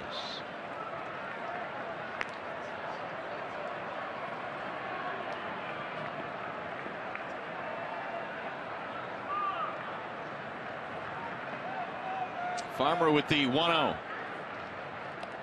It'll bounce in. 2 balls, no strikes on Odor. Tale of 2 seasons for Odor. He got off to a miserable start after being given the second base everyday job at the beginning of this season. Had to be sent down to the minor leagues. In a month in AAA, hit better than .350. Came back to the big leagues and pretty much has stayed hot since coming back.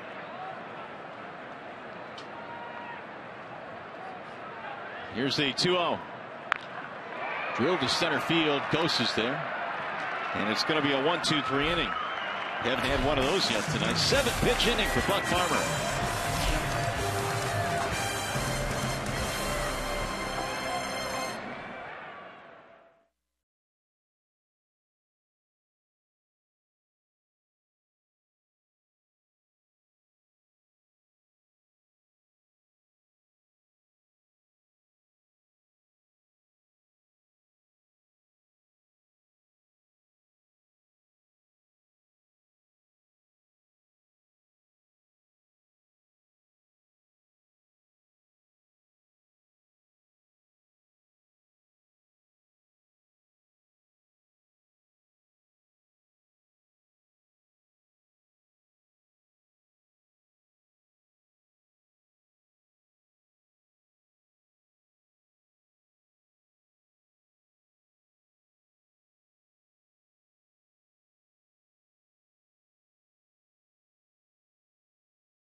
The way it's turned out to be, 6-6 is our score as Hamels goes back to the hill, and he will face Anthony Gose. And it's a strike called on Gose. Anthony singles, stole a base, and scored. That was back in the second. And he's made a nice leaping catch as well out in center field.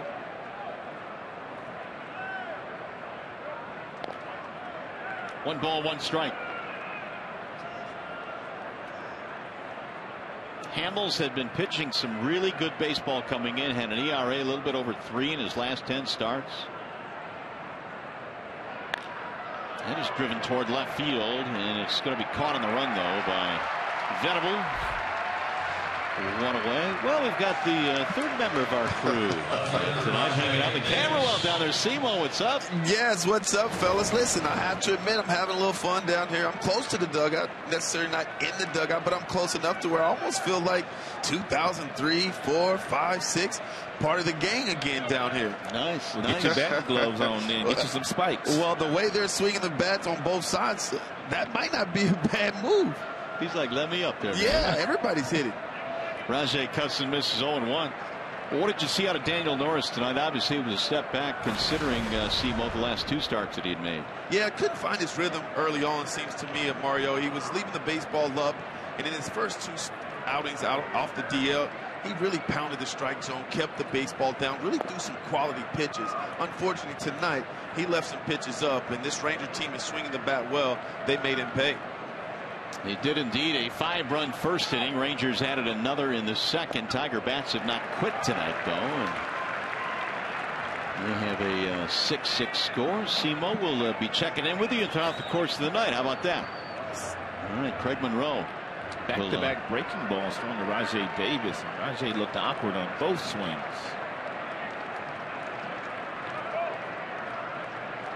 One ball, 2 strikes on Davis. RBI single in the second, ground out in the first. Down he goes. 3 straight breaking balls. All right, now we're following a pattern here, so the Tigers should get something going here with 2 outs. Might as well. They've scored all 6 of their runs with 2 outs. Ian Kinsler is 0 for 2. He has not joined the party yet tonight. Batting .299.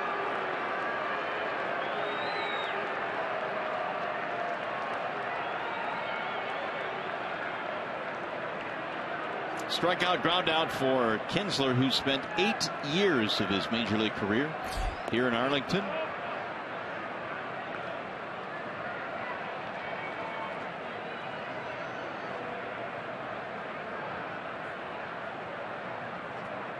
Hamels with the 1-0 pitch. Bouncing ball back up the middle. Nice play, Andrews. Soft balance throw and a scoop at first base for the out. 6-3 on the rollout. Tigers go 1-2-3, and Hamels needed just 9 pitches to get through the 4th.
Season ticket plans. The phone number is right there if you're interested. 313-471-BALL, or you can check it out online, tigers.com. Get yourself set up for 2016. Buck Farmer back at the hill. Rangers batting here in the bottom of the fourth. They are tied at 6 runs apiece. And Farmer has retired 4 straight since taking over for Daniel Norris. That was back in the second. Jimenez, the number 9 hitter. Flat out to right field in his only at bat.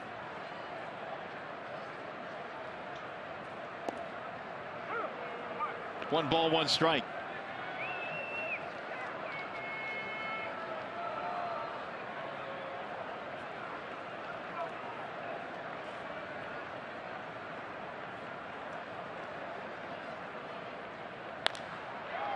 To center field, right it goes. One away. Every outing these days for guys like Farmer, guys like Ryan, and a few other guys on the pitching staff is crucial. And you have the general manager, the assistant general manager on this particular road trip. A lot of the scouts are on the trip as well. So all these guys continue to be evaluated, and it would be really nice for Buck Farmer if he had a really nice finish to the 2015 season going into spring training next year. Farmer was 7-3 with a 4.15 over 16 starts at Toledo this year. DeShields the batter, and he'll look at a ball outside. 1-0. DeShields reaching on an error and then doubling and scoring. He has scored twice, as a matter of fact.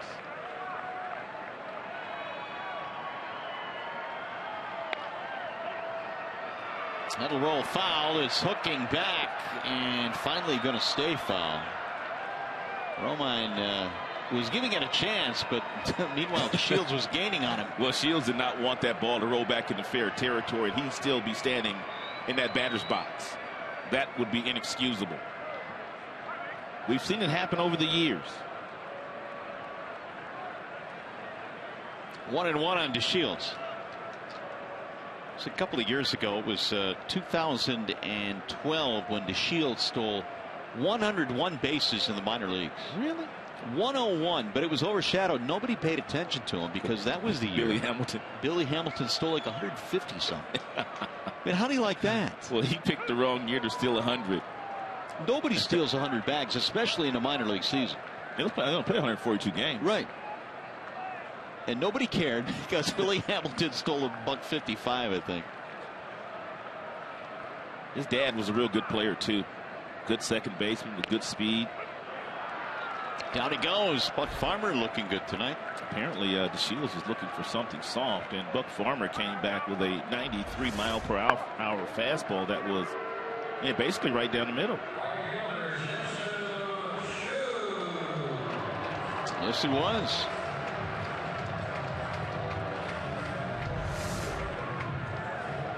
Two up, two down as Farmer has brought some semblance of normalcy to this game.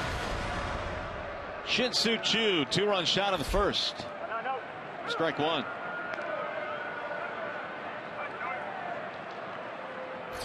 Tom Gorsolani now heating in the Detroit bullpen. He'll be next.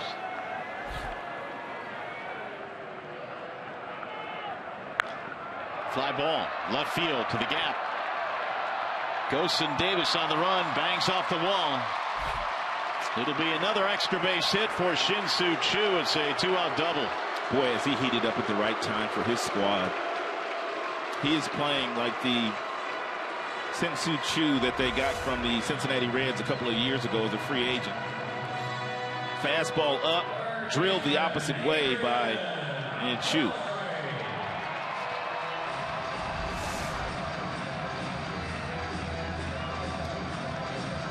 So it'll give the Rangers a 2-out chance here, and it's Adrian Beltre, who already has 2 hits in this game.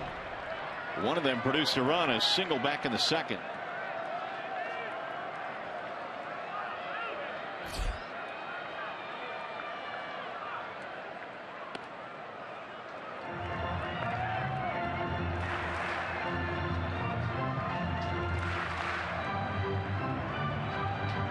Beltre now 3 hits in 7 at-bats in the series.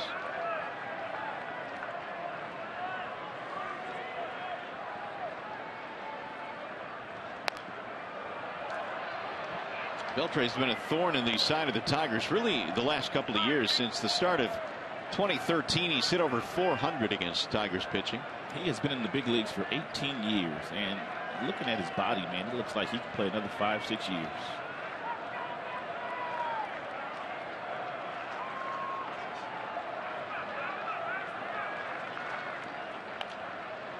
Rolled foul. Well, if he does that, he'll certainly get to 3,000 hits. I mean, the average time for usually a major league player, probably about 3-4 years. This guy's got 18 in. There you go. Versus the Tigers overall, 324. Even better in the last couple of years. Trying to pick up Chu at second.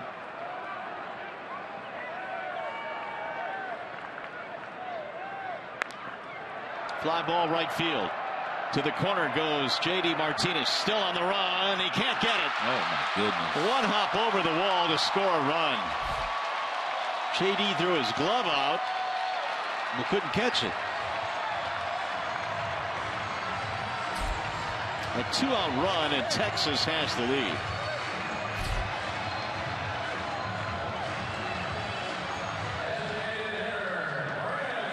And Brad has already given the walk sign to Holiday to put Prince Fielder on.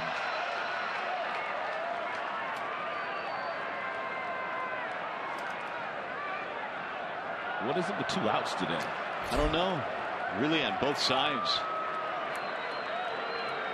Farmer was cruising along. He had retired 6 in a row. Then Chu doubles, and Beltre drops one in. It bounces over the wall and right.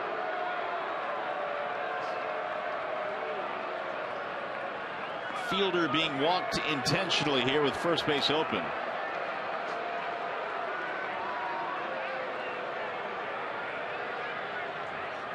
There's the 14th intentional walk for Prince Fielder, far and away the team high. In fact, he's the only one in double digits in that category. And there's ball 4. I wonder what happened on that ball in the right field corner. Just take a look at J.D. And he was playing over in right center field. He appeared to get there, and then he reached for it and just didn't appear to reach far enough. Looks like they're going to bring Gorsolani in here to face the lefty. And a well-set Windows pitching change. Tom Gorsolani comes in.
Two outs, and well, we have a chance. Go down to the field now and check in with Craig Monroe.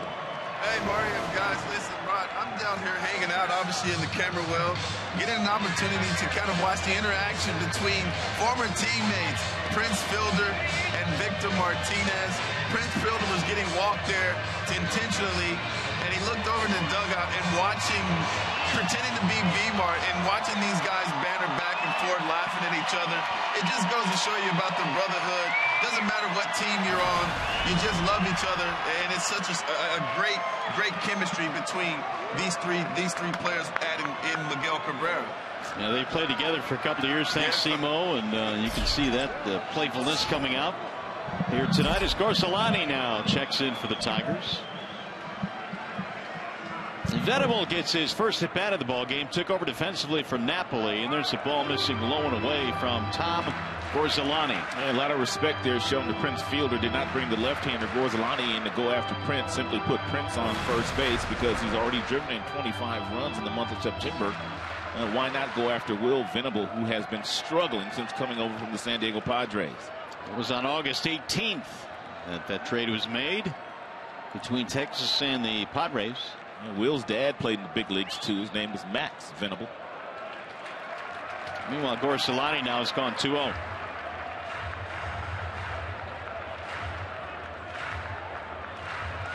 Venable with the Padres was batting .258, 6 home runs in 98 ball games. Played center, left, and right for the Padres.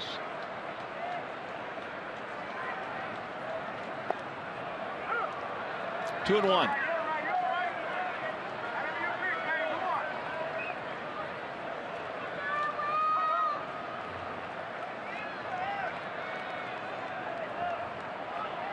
Rangers have gone ahead. RBI doubled by Beltre with 2 outs here in the 4th.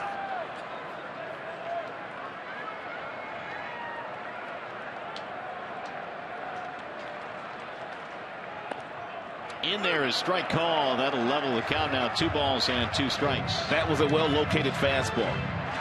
Thrown by Gorsolani there with a new arm slot, low 3/4. It painted the black on the outside corner.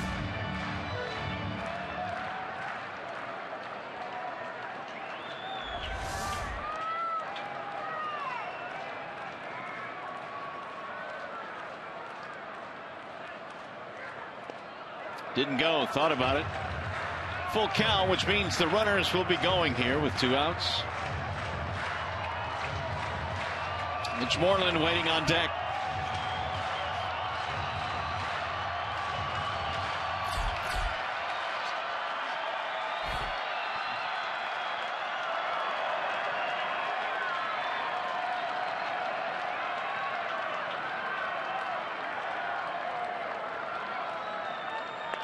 Venable cues one to third base. Marte bobbles it. Holy cats, this has been a terrible defensive game for the Tigers. You're being too generous.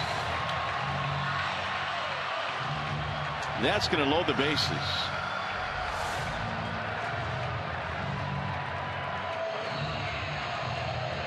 In his glove, out of his glove. So we'll see if that error proves costly. They are loaded now, and it gives Moreland a chance.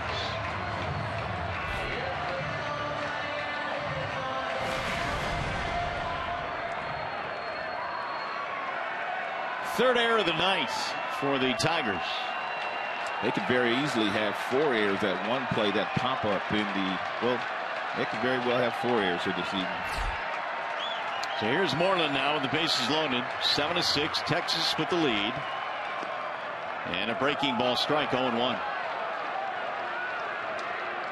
It was 2 Tigers errors in the first inning that opened the floodgates. It resulted in a 5-run inning, which really gave Daniel Norris a bad deal to work with. Norris ended up throwing 54 pitches. But it shouldn't have been nearly that long. Missed it inside. 1 ball, 1 strike.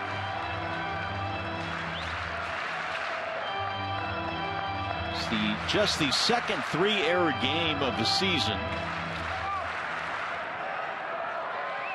The Tigers had one on the homestand, so they've had 2 now.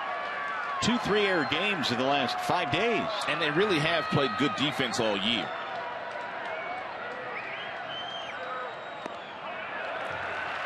Two and one.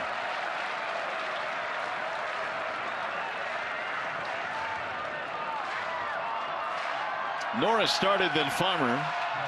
And now Gorsalani.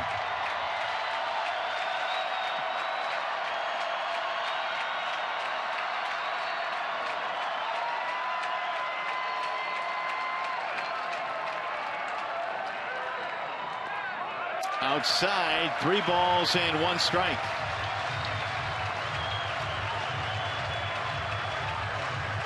Mitch Moreland already has a career high 84 RBIs. Crowd's starting to make some noise now.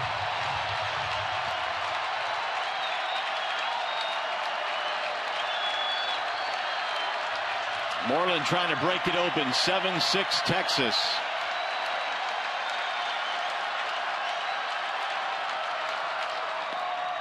A strike on the outer edge. 3-2.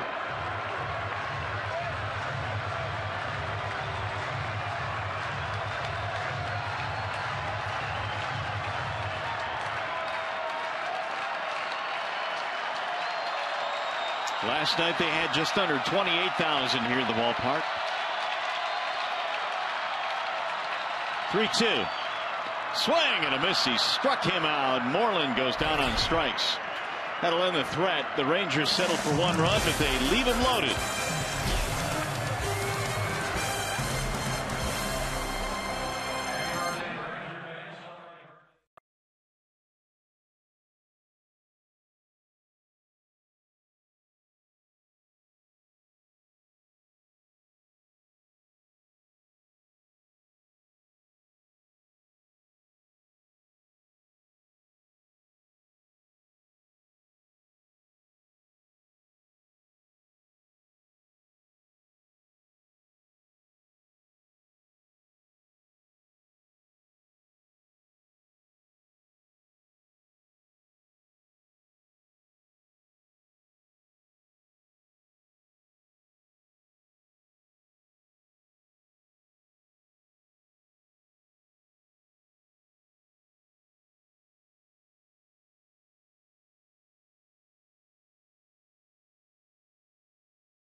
A home run by J.D. Martinez.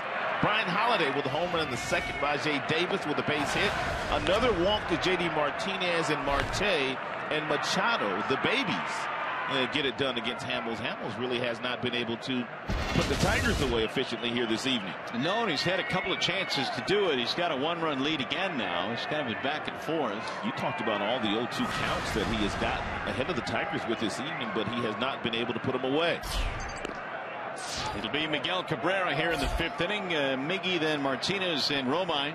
He struck Miggy out. Miggy's last time up on a breaking ball that was out of the strike zone.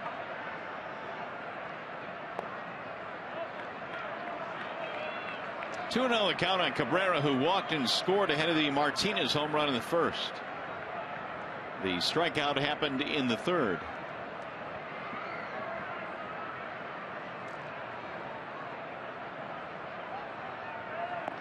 Way inside. Now the count has gone 3-0.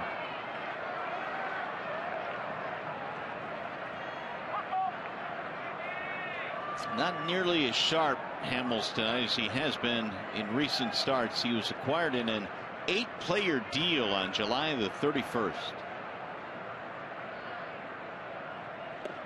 3-0 is a strike call. 3-1.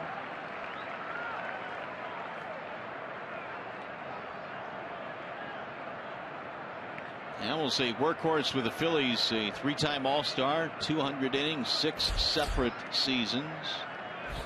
World Series MVP back in 2008 as well. The chopper slowly toward third. Beltre has time.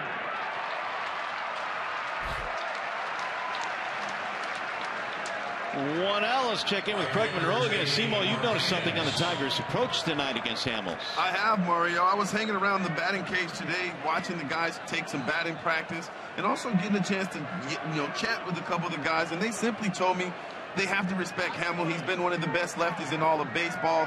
Today, they will simply have to pick a side of the plate.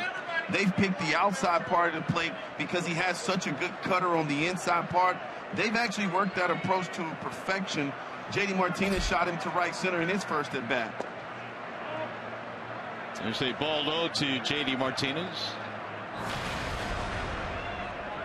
Martinez a 2-run shot in the first and a walk in the third. Here's the 1-0. Swing and a miss. 1 ball, 1 strike. Simo, have you noticed the last couple of innings, though, Hamels has gone to more breaking balls against the Tigers. He stayed away from that fastball, and he has not thrown nearly as many changeups here tonight as I anticipated. He really has, Rod. He's went to that breaking ball, which is really good pitch right now for him. There's one right there. It's breaking late in the strike zone from this angle down here. What I'm seeing is when he gets into the hitting zone, the bottom is simply falling out. The guys will have to make him get this baseball up if they're going to be able to get to that pitch and do some damage. Well, the Tigers got him for a couple of runs in the first, 2 in the second, 2 in the third. Chop to the shortstop, Andrews. And there are 2 gone. That was another curveball that he was able to get J.D. Martinez to roll over onto the shortstop. That's one of the things that you must do in this game, and I think Norris may have been a little late to do it today, Mario, and Hamels a little late today doing it as well. And that's making an adjustment when you're not having your best start to your game. You have to figure out what the other team is doing against you, and then you have to counter that with another pitch. Hamels was able to stay out there long enough to figure it out, and he's got to some breaking balls now, which has been a good pitch for him. Norris didn't have that luxury today. No, he didn't. He had to leave. Of course, he had that 54 pitch first and left after 71 in the second. And the Hamels obviously has the luxury of going deep into this game despite his start, where, of course, Norris is on a pitch count again tonight. So the Tigers came in looking for changeups, and they've been getting a steady diet of that curveball in the last couple of frames. 0-2 on Romine. He was in this spot back in the third, and then he was hit by a pitch with a count 0-2.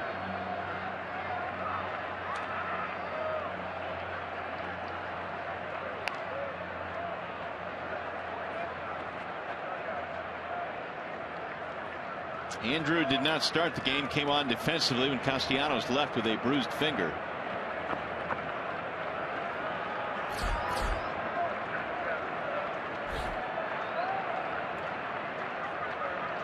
And again the 0-2. Fly ball right field. There's Chu under it, and it's going to be a 1-2-3 inning for Cole Hamels. Tigers baseball from Arlington tonight, presented by Bell Tire.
Angels, and Minnesota not going anywhere. A game and a half back. Looks like Cleveland, though, is just about on the outs.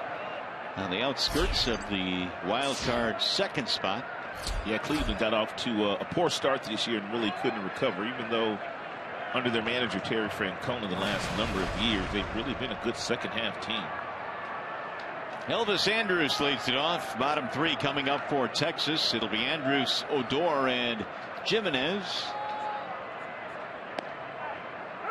Strike from Tom Gorzelani, who came on in the fourth.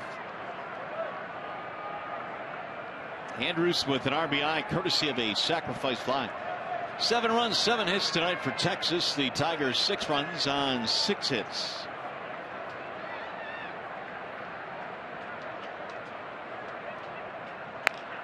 Slap foul back out of play. 1 and 2 on Elvis Andrus.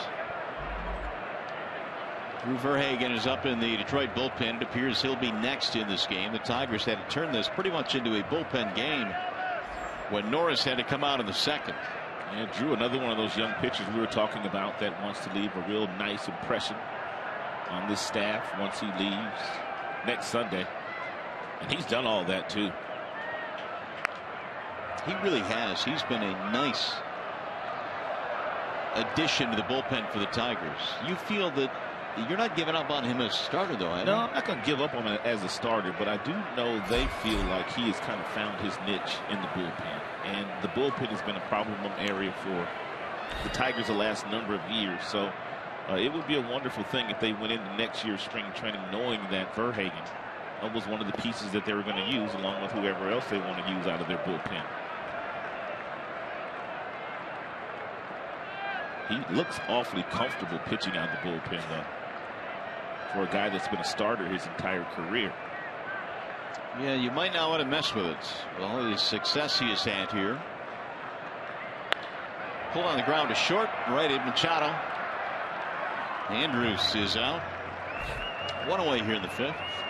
Saturday, the postseason races are coming down to the wire as you can watch, starting on Fox, a battle for control of the National League wild card between the Pirates and Cubs. Then the Brewers take on the National League Central leading Cardinals in a game you can see only on FS1. Coverage starts Saturday at 12:30 on Fox and continues at 6:30 on FS1. Now with 1 out, here is Rougned Odor. Odor showing bunt outside.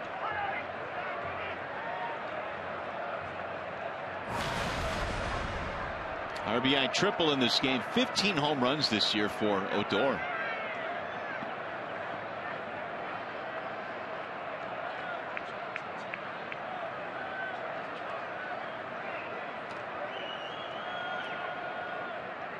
Told you that Elvis Andrus is using a bigger bat these days.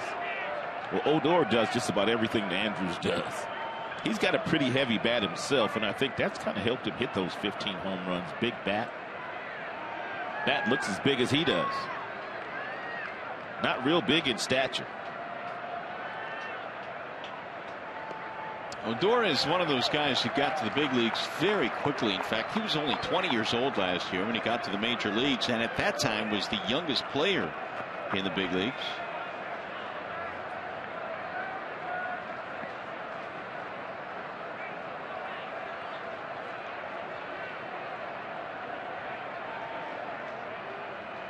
Three balls, no strikes. That's in there. That one kid, man, where is he at? Wasn't it Jurickson Profar? Yeah, I was actually, as you mentioned, that was looking him up. And they're hopeful that he could return, at least they thought, this month as a pinch runner. He has missed 2 full years. Well, when he was coming up, he was one of the biggest prospects in the game. Yeah, he was. That'll be a walk to Odor. 1 on and 1 out. That's going to be it, it appears, for Gorzelani. And Drew Verhagen will be coming in for the bullpen out in left center field. Gorzel gives up the baseball. We've got a pitching change here in Texas. We'll be back.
Tire. Get the lowest tire price, period. Bell Tire. Myers. Save big with M-Perks from Meyer. Sign up at mperks.com. And by Chevrolet. Find new roads. Our road has taken us to Arlington tonight for the middle game of this 3-game series. It's been a wild one. 7-6 in favor of Texas. The Tigers have gone back to the bullpen now, and here is Drew Verhagen. And Drew has real nice numbers up and down. The only number that he really needs to improve on going into next year, and that's the 13 base on balls. 13 base on balls in 18 games is way too many, but we told you that when he came to the big leagues, he was a starter, and so he's just kind of finding his way in the bullpen for the last couple months. Jimenez takes strike one from Verhagen. Jimenez, a couple of fly balls, one to right, one to center. .261 batting average for the former Cleveland Indian. He's also played with Seattle and Tampa. Runner bluffs, and a bouncing ball to second base. Could be two. Kinsler, Machado, and a double play. So that's what Verhagen does. He gets ground balls. That one goes 4-6-3. And that's all for the Rangers here in the 5th inning.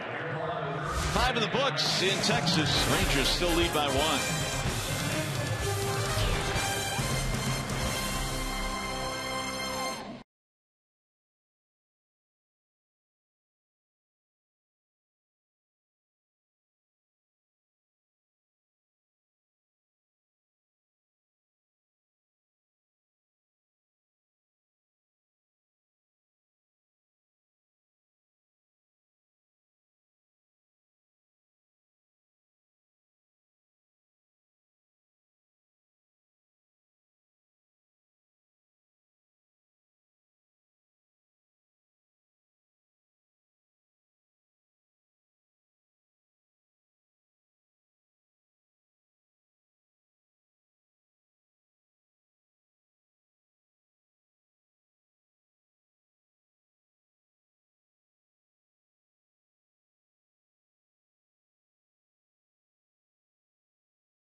Homer in the first inning. You know what that means. He's crossed the 100 plateau. 101 RBIs this year. And here's the interesting thing about this game. Tigers, all their runs have scored with 2 outs against Cole Hamels. And Cole has been on the brink of a couple of 1, 2, 3 innings, but the Tigers have gotten to him tonight. Very unusual for a guy the stature of Cole Hamels that has done as much as he has done in the big leagues to struggle mightily trying to get that final out of the inning, but also give the Tigers hitters a lot of credit for the approach they had tonight against Cole. Jeffrey Marte leads it off in the 6th inning. Marte, Machado, and Holiday. Marte has gotten a steady diet of off-speed pitches tonight from Hamel, whether it be the breaking ball or the changeup. There's that change piece. 1 ball and 1 strike.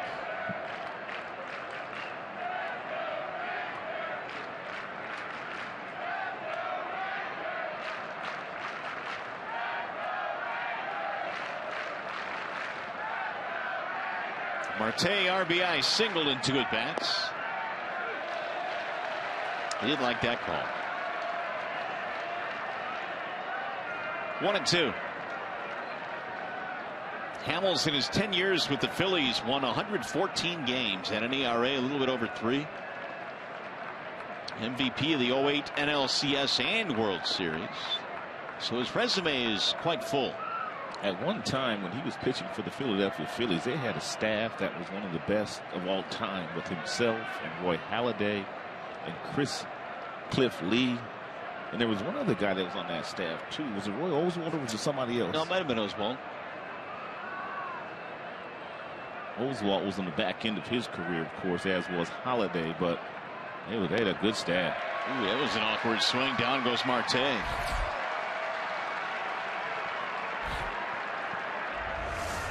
Yeah, steady diet of all-speed pitches thrown to Marte. Breaking balls and changeups.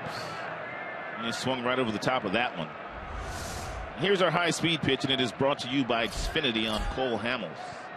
Top fastball tonight has been registered at 95 miles an hour. Well, don't look down, but Hamels has retired 8 straight, and Machado takes strike 1.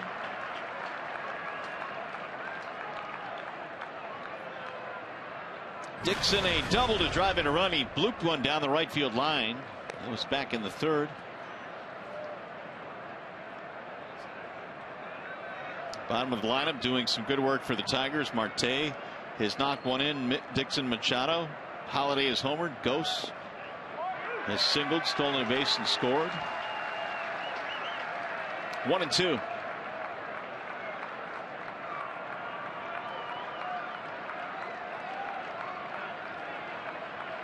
Swing and a miss. Hamels now with 7 strikeouts. 9 in a row retired by Cole. Hey, Detroit's #1 mascot, Paws, is available to appear in your next special event. Bring Major League fun to birthday parties, corporate events, parades, and school functions. To book Paws for your next special event, visit tigers.com/paws. Brighten up any party. Yeah, nothing like a little cool breeze. Here's Brian Holiday. Holiday homered back in the 2nd. Strike 1. Now Hamels has found a groove. He really has.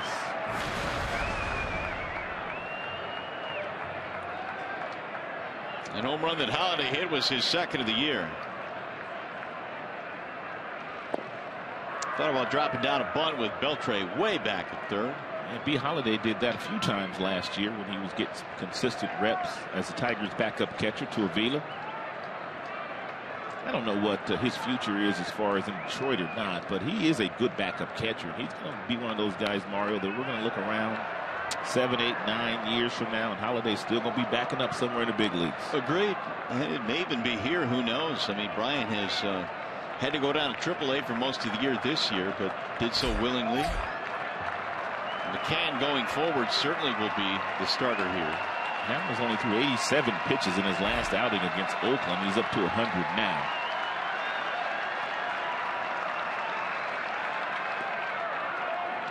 Didn't go. 2 balls, 2 strikes. Meanwhile, the Astros underway against the Seattle Mariners, and Houston has a 1-0 lead early in the 1st inning of that game. Seattle Mariners hired a new general manager, Jerry DiPoto. Yeah.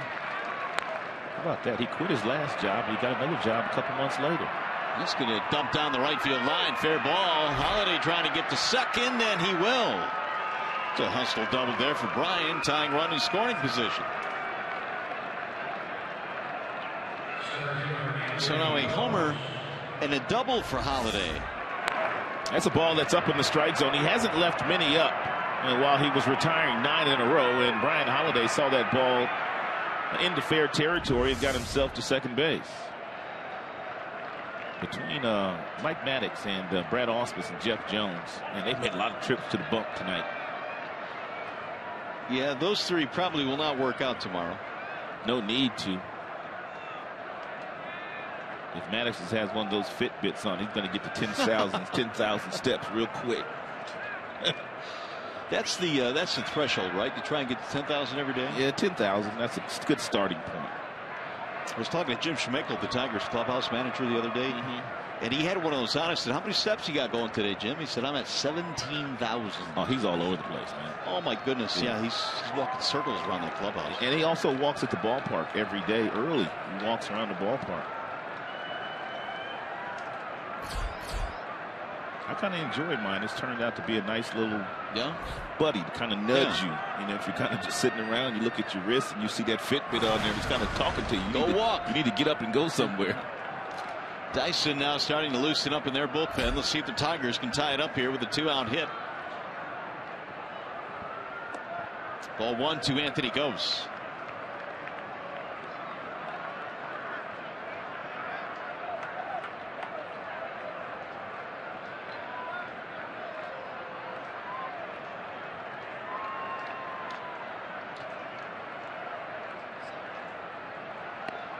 That is in there, a strike call.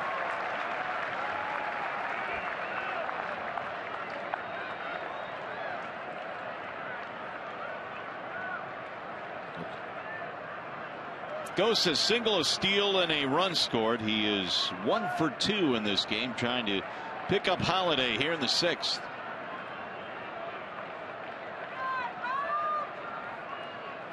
Swing and a miss. 1 and 2.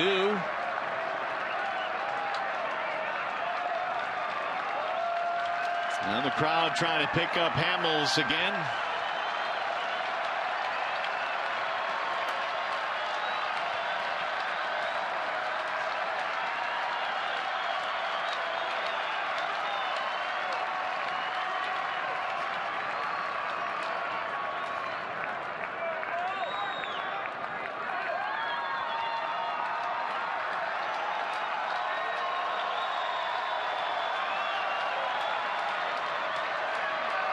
Swing and a miss. He struck him out. 8 strikeouts for Hamels, who fans the side here in the 6th. The Tigers lead the tying run at second.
Dugout in the camera well.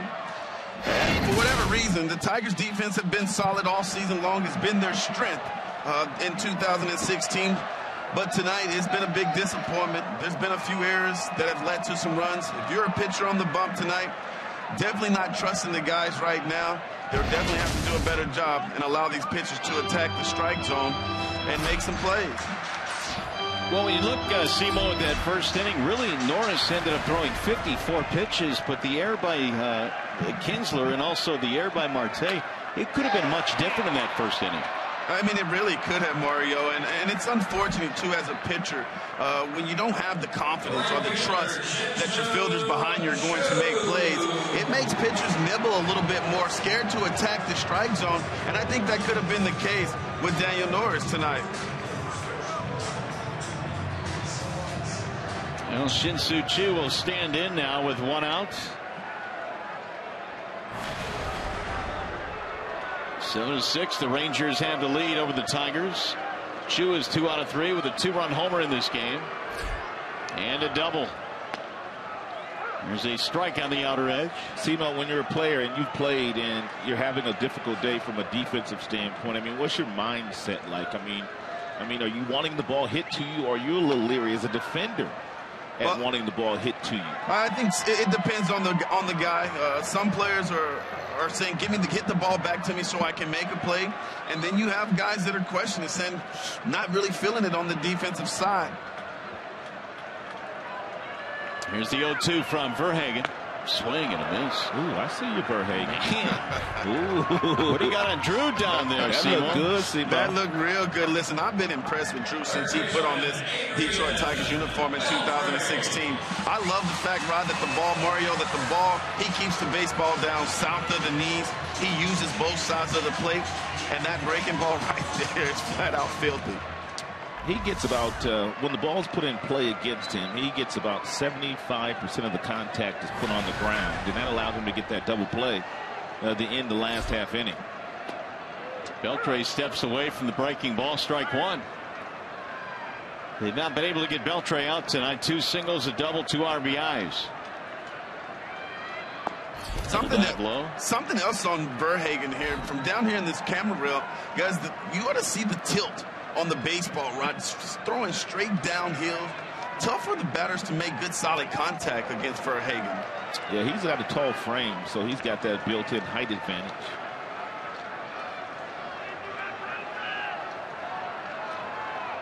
You think he pitches out of the bullpen next year, Seymour? Or do you think they try him again in the rotation in spring training, and if he doesn't make the rotation, go back to the bullpen?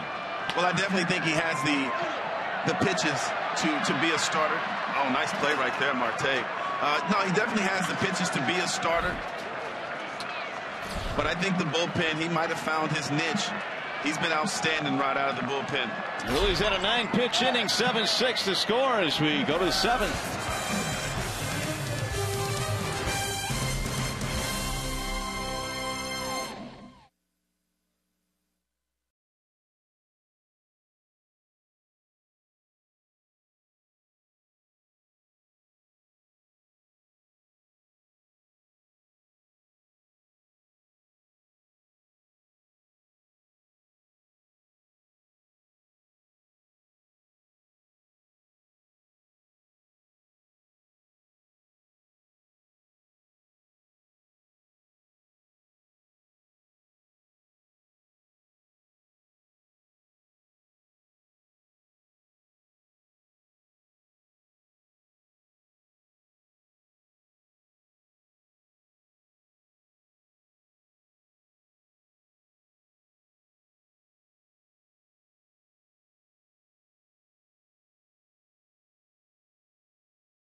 Has been a wild one. It's kind of calmed down since the first couple of innings of this game, but now Cole Hamels is done and Sam Dyson will come in for the Rangers. Dyson has been pitching some really nice baseball since putting on the Rangers uniform. He's got a fastball that gets all the way up to 96, sometimes 97 miles an hour. He's got a hard slider as well, and a changeup that he throws about 11% of the time.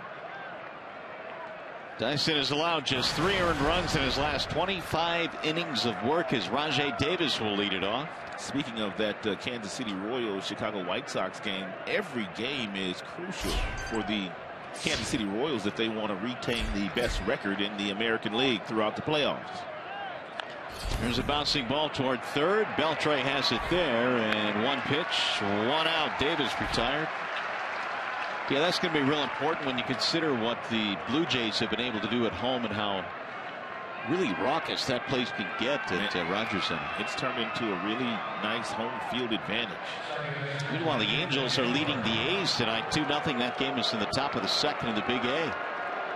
Mike Scioscia's team, man, they're on a bit of a roll right now, hanging in there. They've won 6 in a row. Here's Ian Kinsler.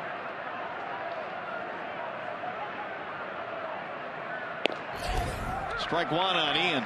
Ian came in with really good numbers against his former team, but they've slowed him down here tonight. A couple of ground balls and a strikeout for Kinsler. Grounded foul. Dyson throws 96 miles an hour, but he's got heavy sink on that fastball.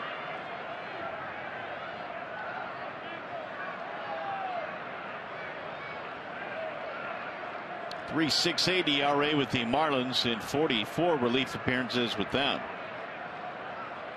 He was traded for right at the deadline on July the 31st. It'll get to the backstop, and the count now is 1 ball, 2 strikes.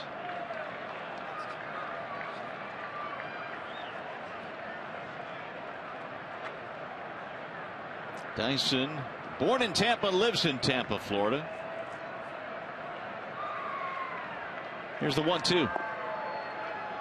Kinsler lays off. 2 balls, 2 strikes. And between Dyson and Diekman, and when they were able to acquire both of those guys, it really stabilized the back of their bullpen to the tune of one of the best bullpens in the big leagues in the month of September. They've been getting it done.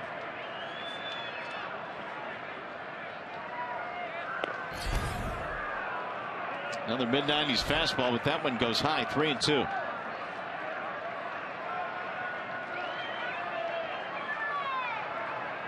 Dyson's big league career began with the Blue Jays in 2012, then Miami the last couple of years. Fouled away.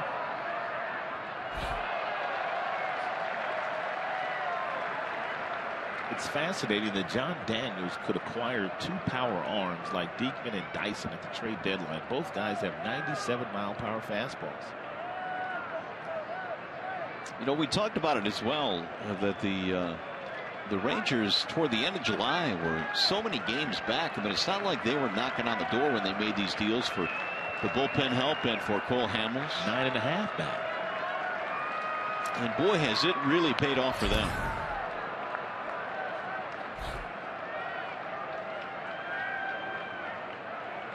Full count, 3-2. 1 out, we're in the 7th. 7-6 is our score. The Rangers took the lead in the 4th inning. It's been that way since.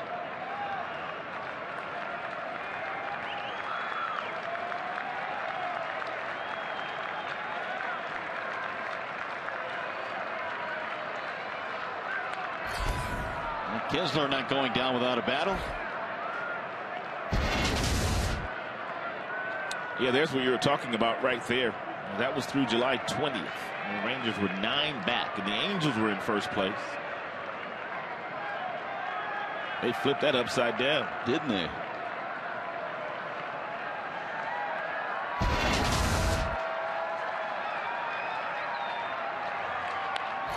Popped him up.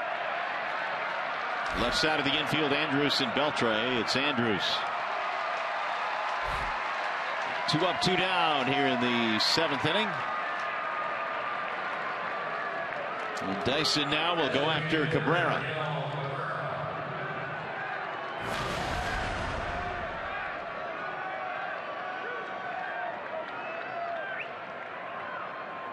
Miggy's average at .335, 0 for 2 with a walk in this game.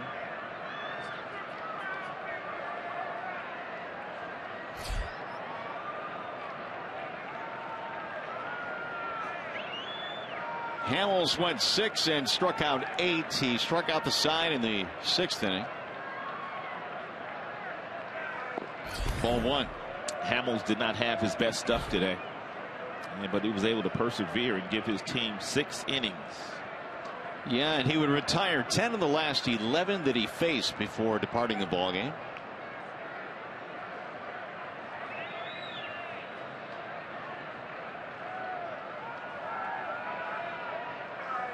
The 1-0 is on the ground to short. Andrews has it there, and Dyson has a 1-2-3 7th inning. No runs, hits, errors, nobody left. Coming up, the McLaren Health Plan 7th inning stretch.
At Globe Life Park, and the Tigers have gone back to the bullpen. Now it's Blaine Hardy coming in. Blaine Hardy now pitching in his 70th game out of the bullpen for the Tigers with a 3.10 ERA, 55 strikeouts, 22 base on balls. He's 69 games, 5th most in the American League.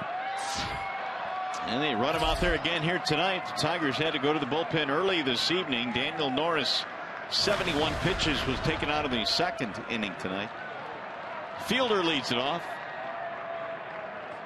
Prince on base twice, 2 walks, 1 of them intentional. Verhagen goes 1 2/3. Got a double play ball and then a 1-2-3 6th. Chopper back up the middle. Will it find a hole? Ooh, diving stop, but no chance to throw him out. Fielder beats it out. An infield hit. Machado, nice play.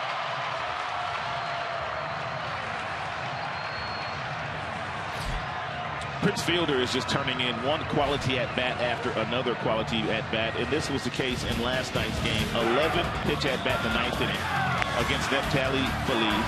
Prince Fielder fouled off everything he threw up there until he finally got something that he could lace right back up the middle for a couple of runs driven in. Huge at bat last night for Prince.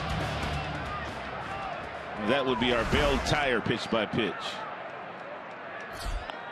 Venable looking to bunt. Venable reaching on an error back in the 4th. It's only at bat tonight. 190 on the season for Will Venable.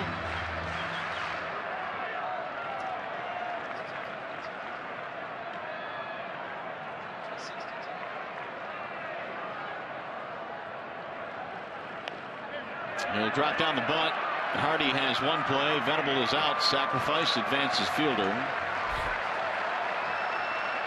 Prince went sliding into 2nd base. The base pass at times especially the sliding part of the game, has been an adventure for Prince, especially in his days in Detroit. No question. He had one of those here in Texas this year, too. And it's good that he can laugh about it. So put a man in second now and bring up Moreland.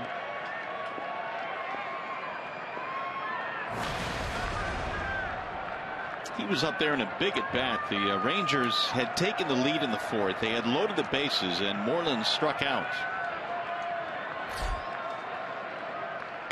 Bouncer back up the middle. Machado not going to get this. Fielder on his way to third. They're going to try and score him. Nope, they're going to put up a stop sign, and wisely so. What a throw by Anthony Ghost.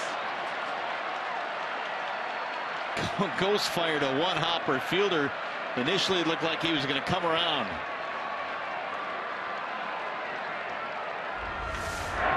Couple of good at-bats by Moreland and also Prince Fielder. Base hits right back up the middle. Tony Beasley, he was down the third baseline and got a real good look at Anthony Ghost fielding that ball cleanly, and he was able to hold up Prince Fielder. Tremendous throw by Anthony Ghost. Hardy's night is done. He will face three batters. Another pitching change. Albuquerque coming on. We'll be back.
Tonight.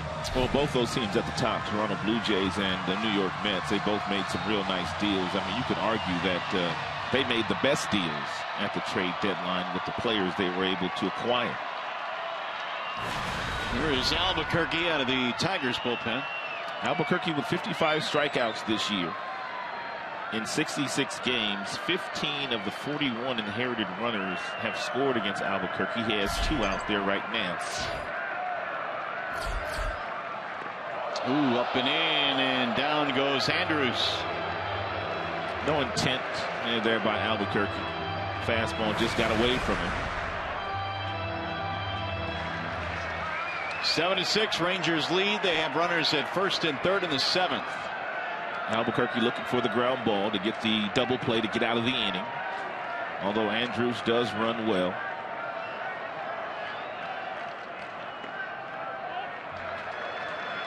Make it 2-0. Albuquerque, the 6th pitcher used here tonight. Norris, Frazier, Borzolani, Verhagen, and Hardy. Gotta love September baseball. When you've got 17,000 guys in the bullpen. Not that many, but pretty close. Meanwhile, 3-0.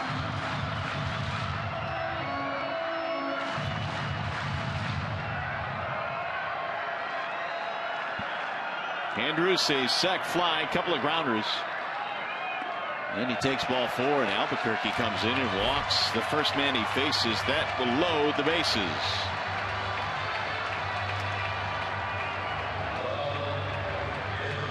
And it brings up Odor.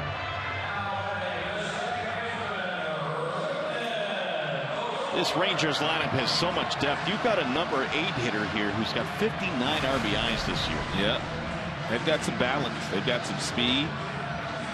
They've got power.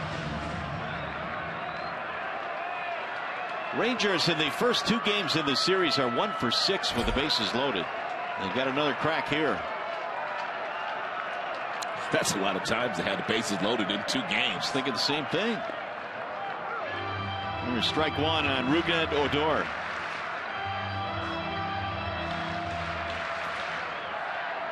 Seven runs, 9 hits for Texas. Tigers have 6 runs, 7 hits, but 3 errors. Odor swings and misses. That slider toward the back foot of Odor. He swung right over the top of it. Odor knows he's going to get another one of these sliders too, but he can't look for it.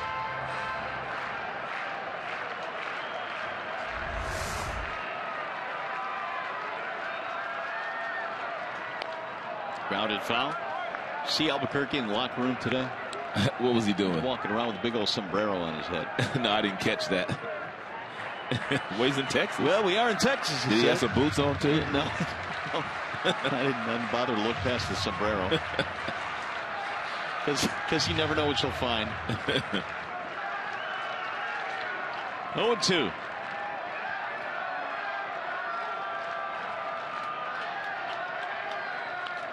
Fouled away.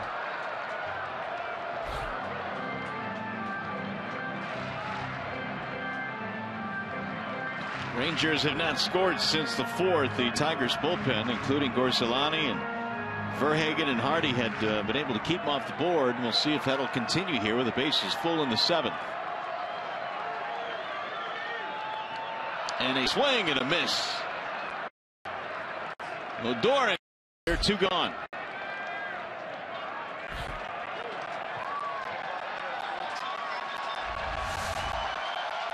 Slider after slider after slider, and you could see the progression of each pitch. They got lower and lower and lower to the inside part of the plate. It's a nice job there by Albuquerque. Now Josh Hamilton will pick up the bat. He's going to pinch hit to a rousing round of applause. If you have a weapon like Hamilton on your bench, you want to make sure when you do use him, you put him in a situation where they can't pitch around him.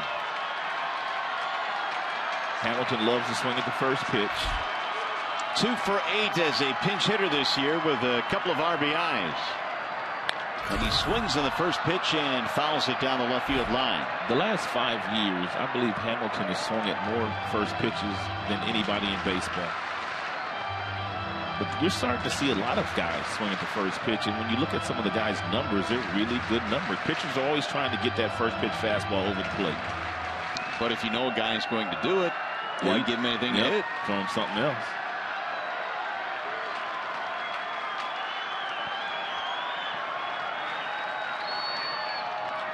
Grounded foul, and now quickly 0-2.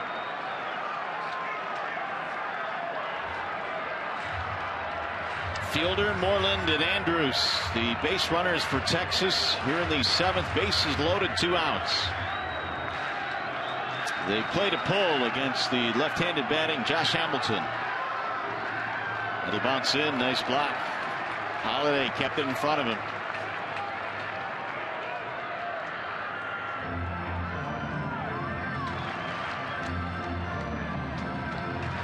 Fielder got it started with a base hit, was sacrificed to second, then a hit and a walk.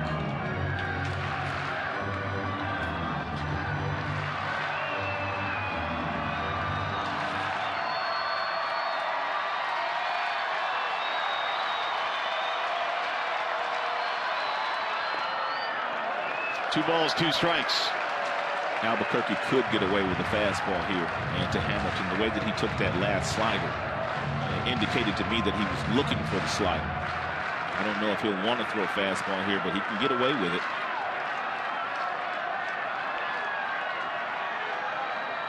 Swing and a miss. He struck him out. Hamilton fans with the bases loaded. Albuquerque comes back with a couple of punch outs.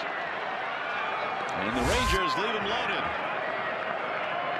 And we'll go to the 8th here in Texas. Still 7-6 Rangers.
First 3 innings. As a matter of fact, he gave up 6 runs to Tigers bats, all with 2 outs. But then he made an adjustment in about the 4th inning. He started going to a lot of breaking balls, and he was burying that breaking ball at the bottom of the strike zone. And he just started to get lots of swings and misses, and he's in line to win this game, even though this is not his best outing. Could not get the ball down in the first 3 innings to save his life. Well, we've got a new pitcher now. It's Keone Kela coming in for Texas. He's got a nice arm. 67 strikeouts, only 18 base on balls in 66 contests this year. He's got 20 holes, and that ERA is under 2.5. J.D. Martinez leads it off, and he looks at strike 1. First pitch, breaking ball. A couple of changes defensively. Robinson Chirinos is the new catcher. Drew Stubbs comes into play center field.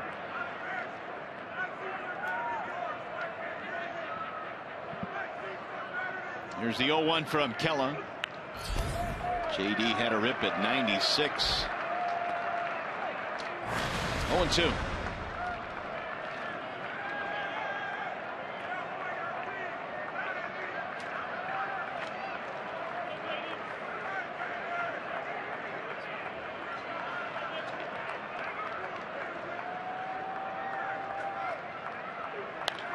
Pulled on the ground to short.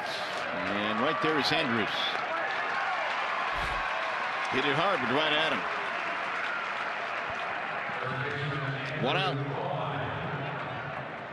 Here's Andrew Romine.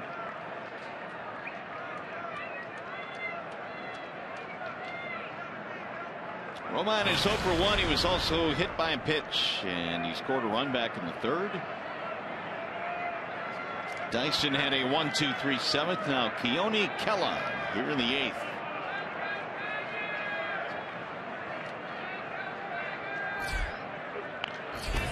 Whistled foul, back out of play. And we told you he has a big arm. And Kela fastball 97. He's got a real good curveball, hard curveball. He throws about 85, 86 miles an hour, and an occasional changeup. Mostly hard stuff from Kela.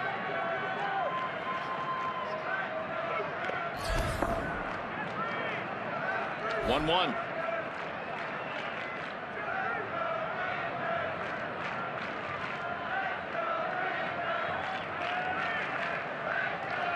And they got a bullpen hard throws. They do. Diekman, Dyson, Kela, Shepard.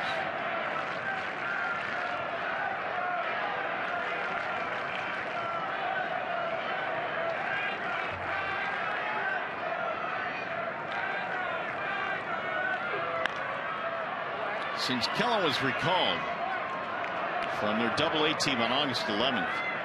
15 1/3 shutout innings with 20 strikeouts. And that's over a 17-game stretch. You know, one of the things that we've talked about the last number of years, and we've watched kind of materialize, is the fact that whichever team going into October has the hottest bullpen is usually the team that comes away with the World Championship. And right now, nobody's pitching better than this bullpen. Kella is only 22 years old. We keep saying that night after night about different players. I don't think you can only say, or you can say anymore, only 22 years old. I mean, it's becoming norm. The game of baseball is in really good hands with all the youth and the talent.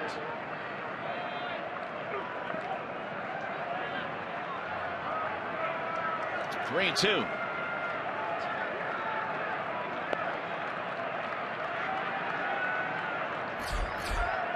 Marte waiting on deck. It has been a 7-6 ball game since the fourth, when the Rangers broke a 6-6 tie.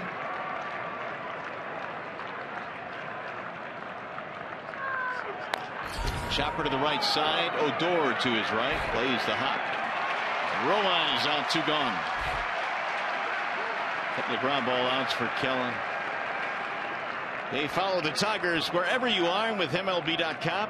At Bat, the #1 app for live baseball. At Bat is up to the moment at any moment with in-game highlights, live look-ins, replay reviews, radio broadcasts, StatCast, and more. Get MLB.com at Bat for your smartphone or your tablet. That might just be my favorite app.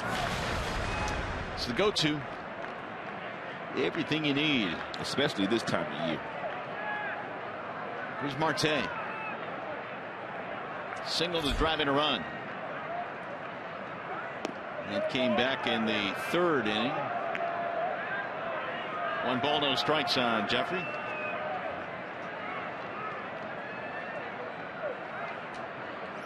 Started the game at first base and then moved to third when Castellanos was taken out with a bruised finger.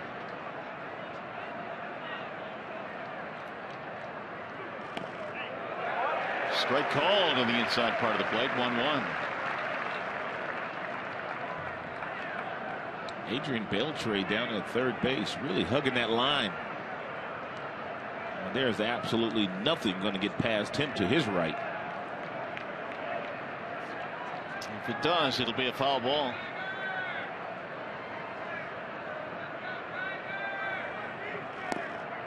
Ball low. 2-1 now on Marte.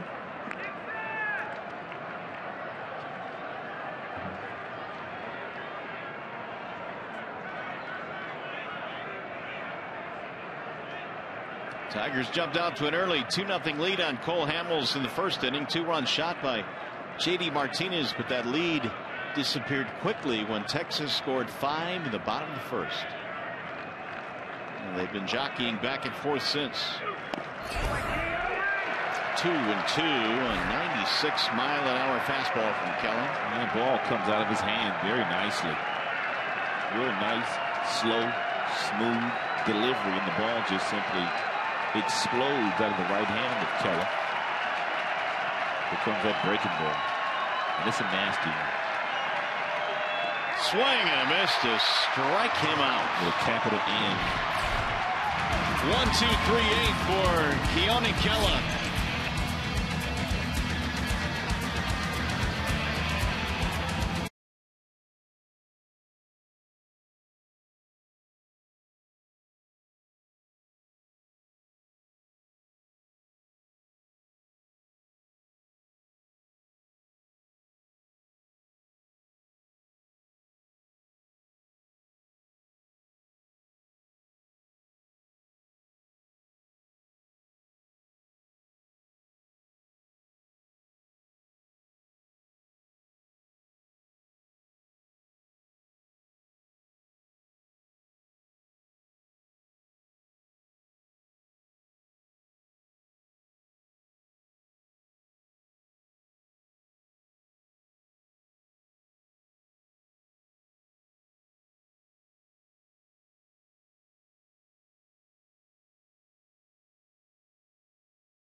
Houston battling for the West, but the wild card is where it really gets intriguing. It's going to go down to the final 2 days of the season. It appears that way. Because the Texas Rangers, they finished the season right here with a 4-game series against the Angels. Drew Stubbs will lead things off. He looks at a strike. We check in with Craig Monroe, who's down on the field. Simo, your thoughts on how this is shaping up, particularly the wild card situation? Well, I love where the game is at right now. Everybody, these teams playing meaningful games. This is what you sign up for in spring training. So the wild card race has been a dandy. It's been good for baseball, Mario. It really has.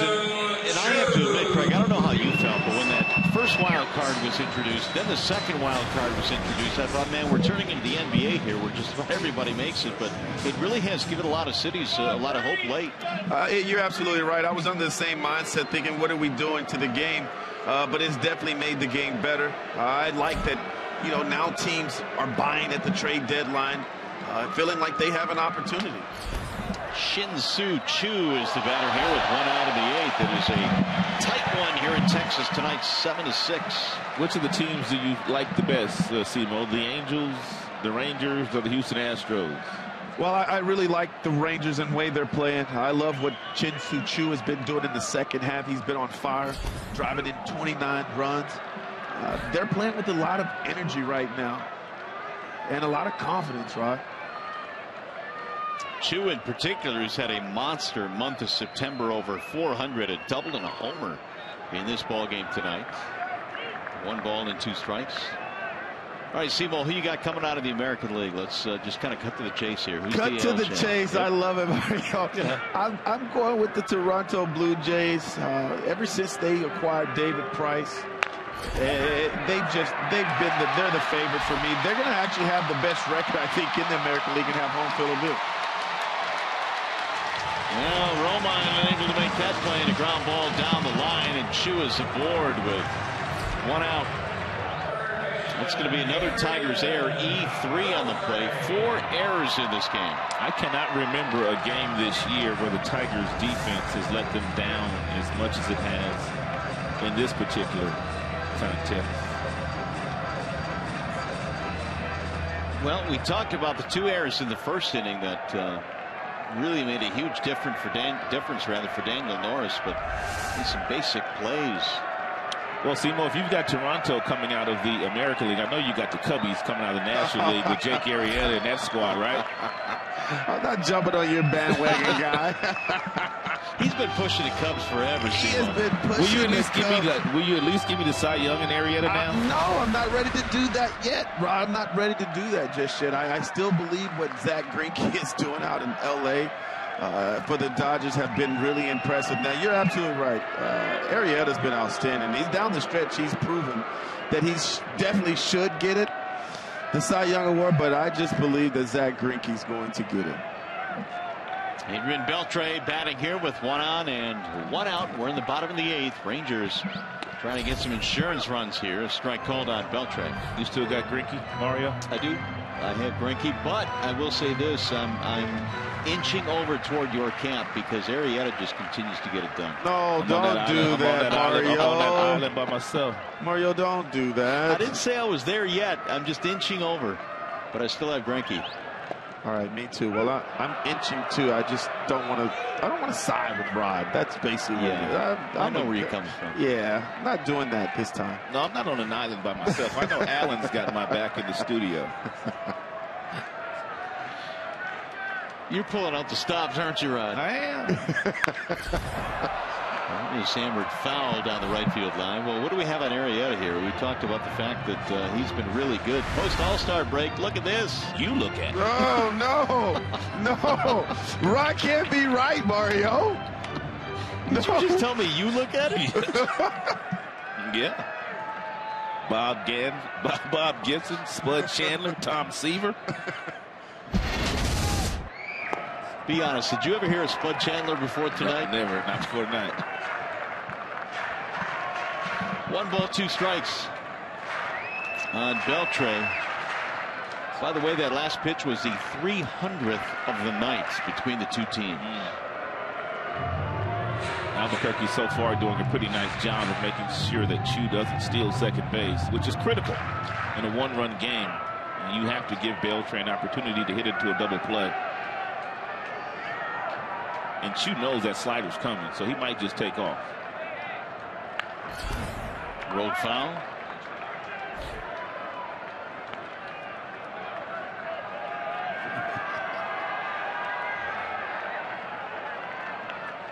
Oh, I'm definitely having a good time down here. There's not a better seat in the house. Mario and Rod, I know you guys have a good seat up there seeing the whole view. But, man, to be down here in the camera well, watching the bite on all of these pitches, real nice sliders, real firm fastballs. Absolutely love this game. Now, do you still have the reflexes to protect yourself down there? Oh, absolutely. Nice. There's a chopper coming your way.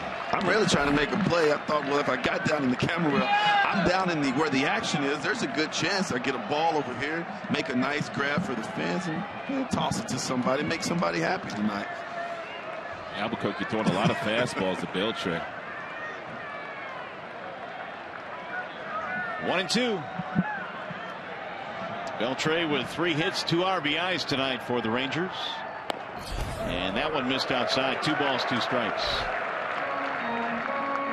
Albuquerque came on in the 7th inning, gave up a walk. That loaded the bases, but it didn't matter. He struck out the next 2. That slider can be such an equalizer for him. Here's the 2-2. Low, 3-2. There is Fielder waiting on deck. This might be a really nice opportunity for strike him out, throw him out. And because Chu has not been able to get a good jump to this point against Albuquerque, more than likely he's running here on the 3-2 pitch. And so if Albuquerque gets the strikeout, Holiday, he might have a chance at throwing Chu out at second. Runner going, swing and a miss. Holiday's throw is going to be in time, plenty of time. And there is your strike him out, throw him out. Yeah, love it when you draw them up like that and then they cooperate. That'll end the inning. What a throw by B. Holiday. Yeah, he was not in real great position to make this throw. But a bullet.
Our score. The Rangers have the lead. We have a new pitcher now. The closer coming on for the Rangers. That would be Sean Tallison. He's had a nice year. He's got 33 saves. He's only blown a couple.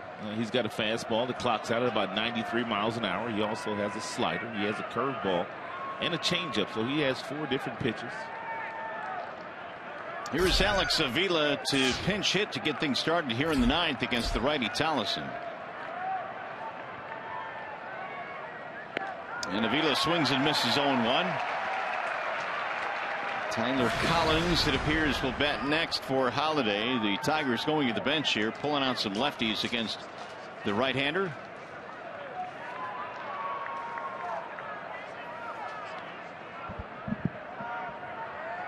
Here's the 0-1 to Avila. Make it 0-2 on Alex now.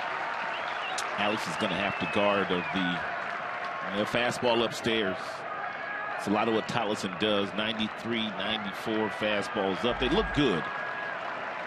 But when you start your swing, you just can't get to it.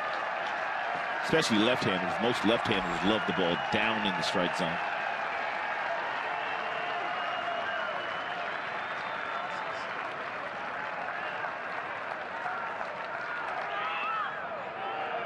One and two. Odor has him way out there in shallow right field. The second baseman playing on the grass, cutting down that angle.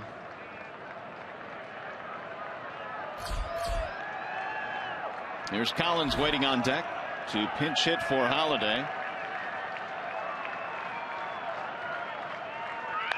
Bouncer right back off Tolleson. It'll be fielded there by Andrews. Quick throw. It'll be a 1-6-3. Fans, October means baseball, and FS1 continues to be your home for postseason action. The American League Division and Championship Series. Don't miss a moment of the drama and the history. It all begins October 8th on FS1 and streaming live on Fox Sports Go.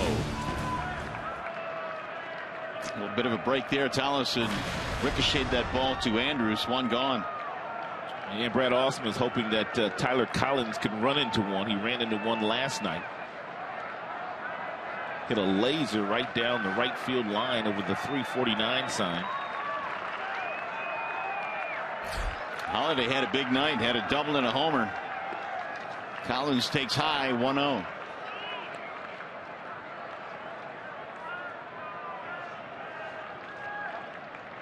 There's some of Tyler's peeps.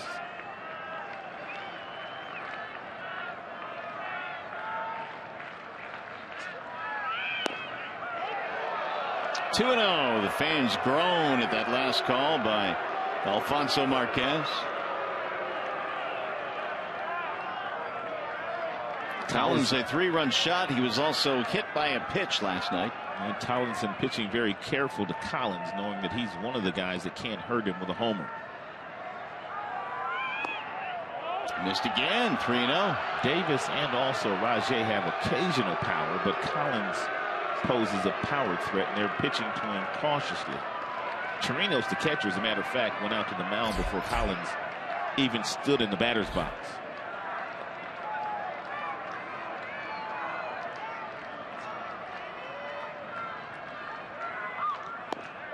That's in there, a strike. They're playing Collins exactly the same way they were playing Avila. Odor is out there in short right. And they played him that way last night. 3-1.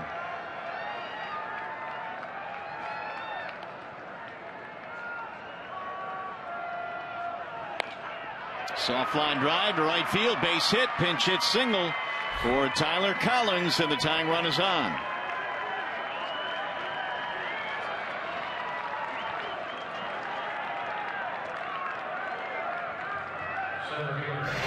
Here's the 1-800 call Sam call of the game. Earlier in this contest, Anthony Ghost stole his 23rd bag of the season, and by getting to second base with 2 outs, it allowed Rajay Davis to flare one in the right field to score another one of those 6 runs the Tigers have scored here tonight with 2 outs.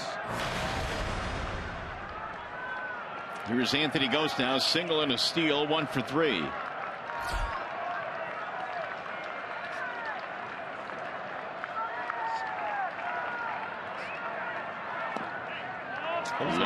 Jose Iglesias is available to pinch run, but I don't know how much faster Iglesias is than Tyler Collins. Maybe it's a little bit faster, but not much.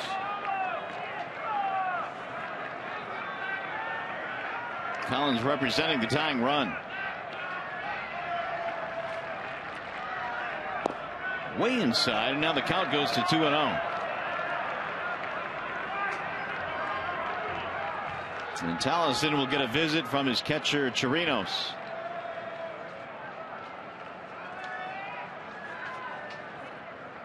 Yeah, apparently Victor Martinez, he's not good to go tonight for anything.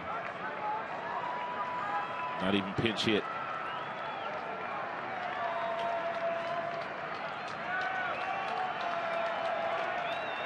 Tallison coming into this ball game tonight with 3 straight days off. Has gone to 2-0 here on Ghosts. Anthony drills one to right center field. That's going to be a base hit. Collins on his way to third base. And the Tigers have him at the corners now with 1 out. First and third for the Tigers.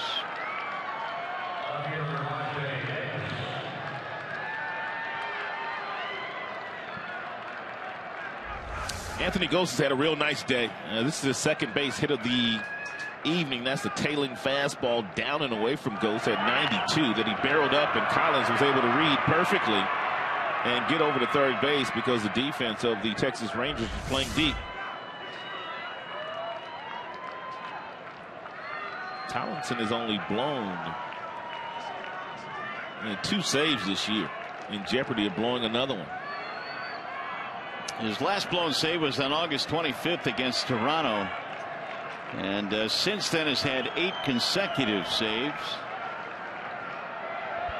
And the home plate umpire, Marquez, going out there to break up the conversation. So here is Rajai Davis, first and third. If you're Rajai in this situation, you don't want to get greedy, and there's 1 out. You have a runner on third base. You have to make sure that you can get something in the strike zone, that you can at least hit a fly ball deep enough into the outfield to score Tyler Collins. Looking for 1 pitch in 1 location.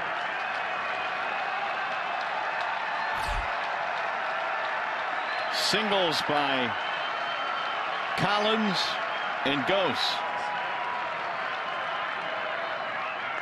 Popped up bunt, and it's going to be caught by the first baseman, Moreland. Oh, my goodness.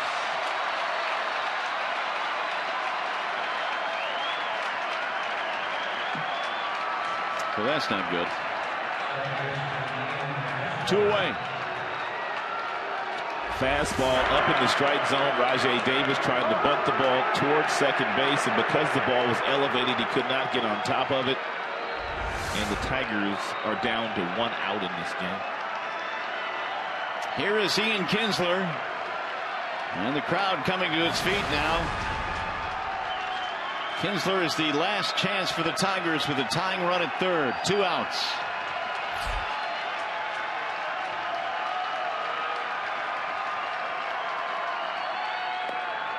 Strike 1.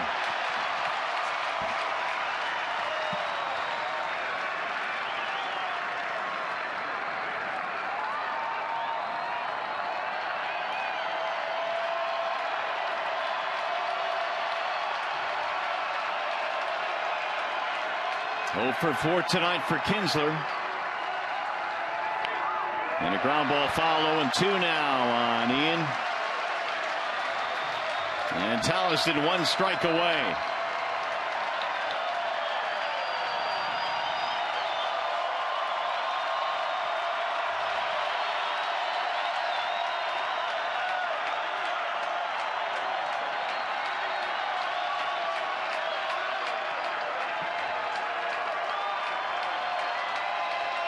And 2 on Ian Kinsler. Checked it foul.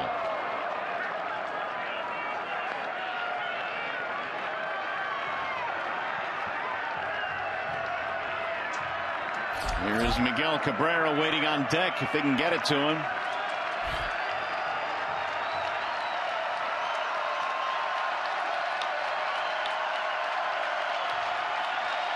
Two out of 4, career against Tallison with a homer.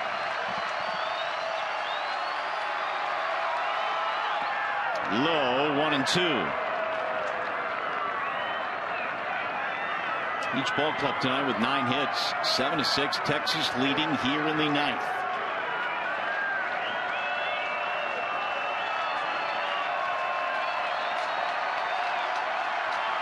Collins and Ghosts at third and first respectively.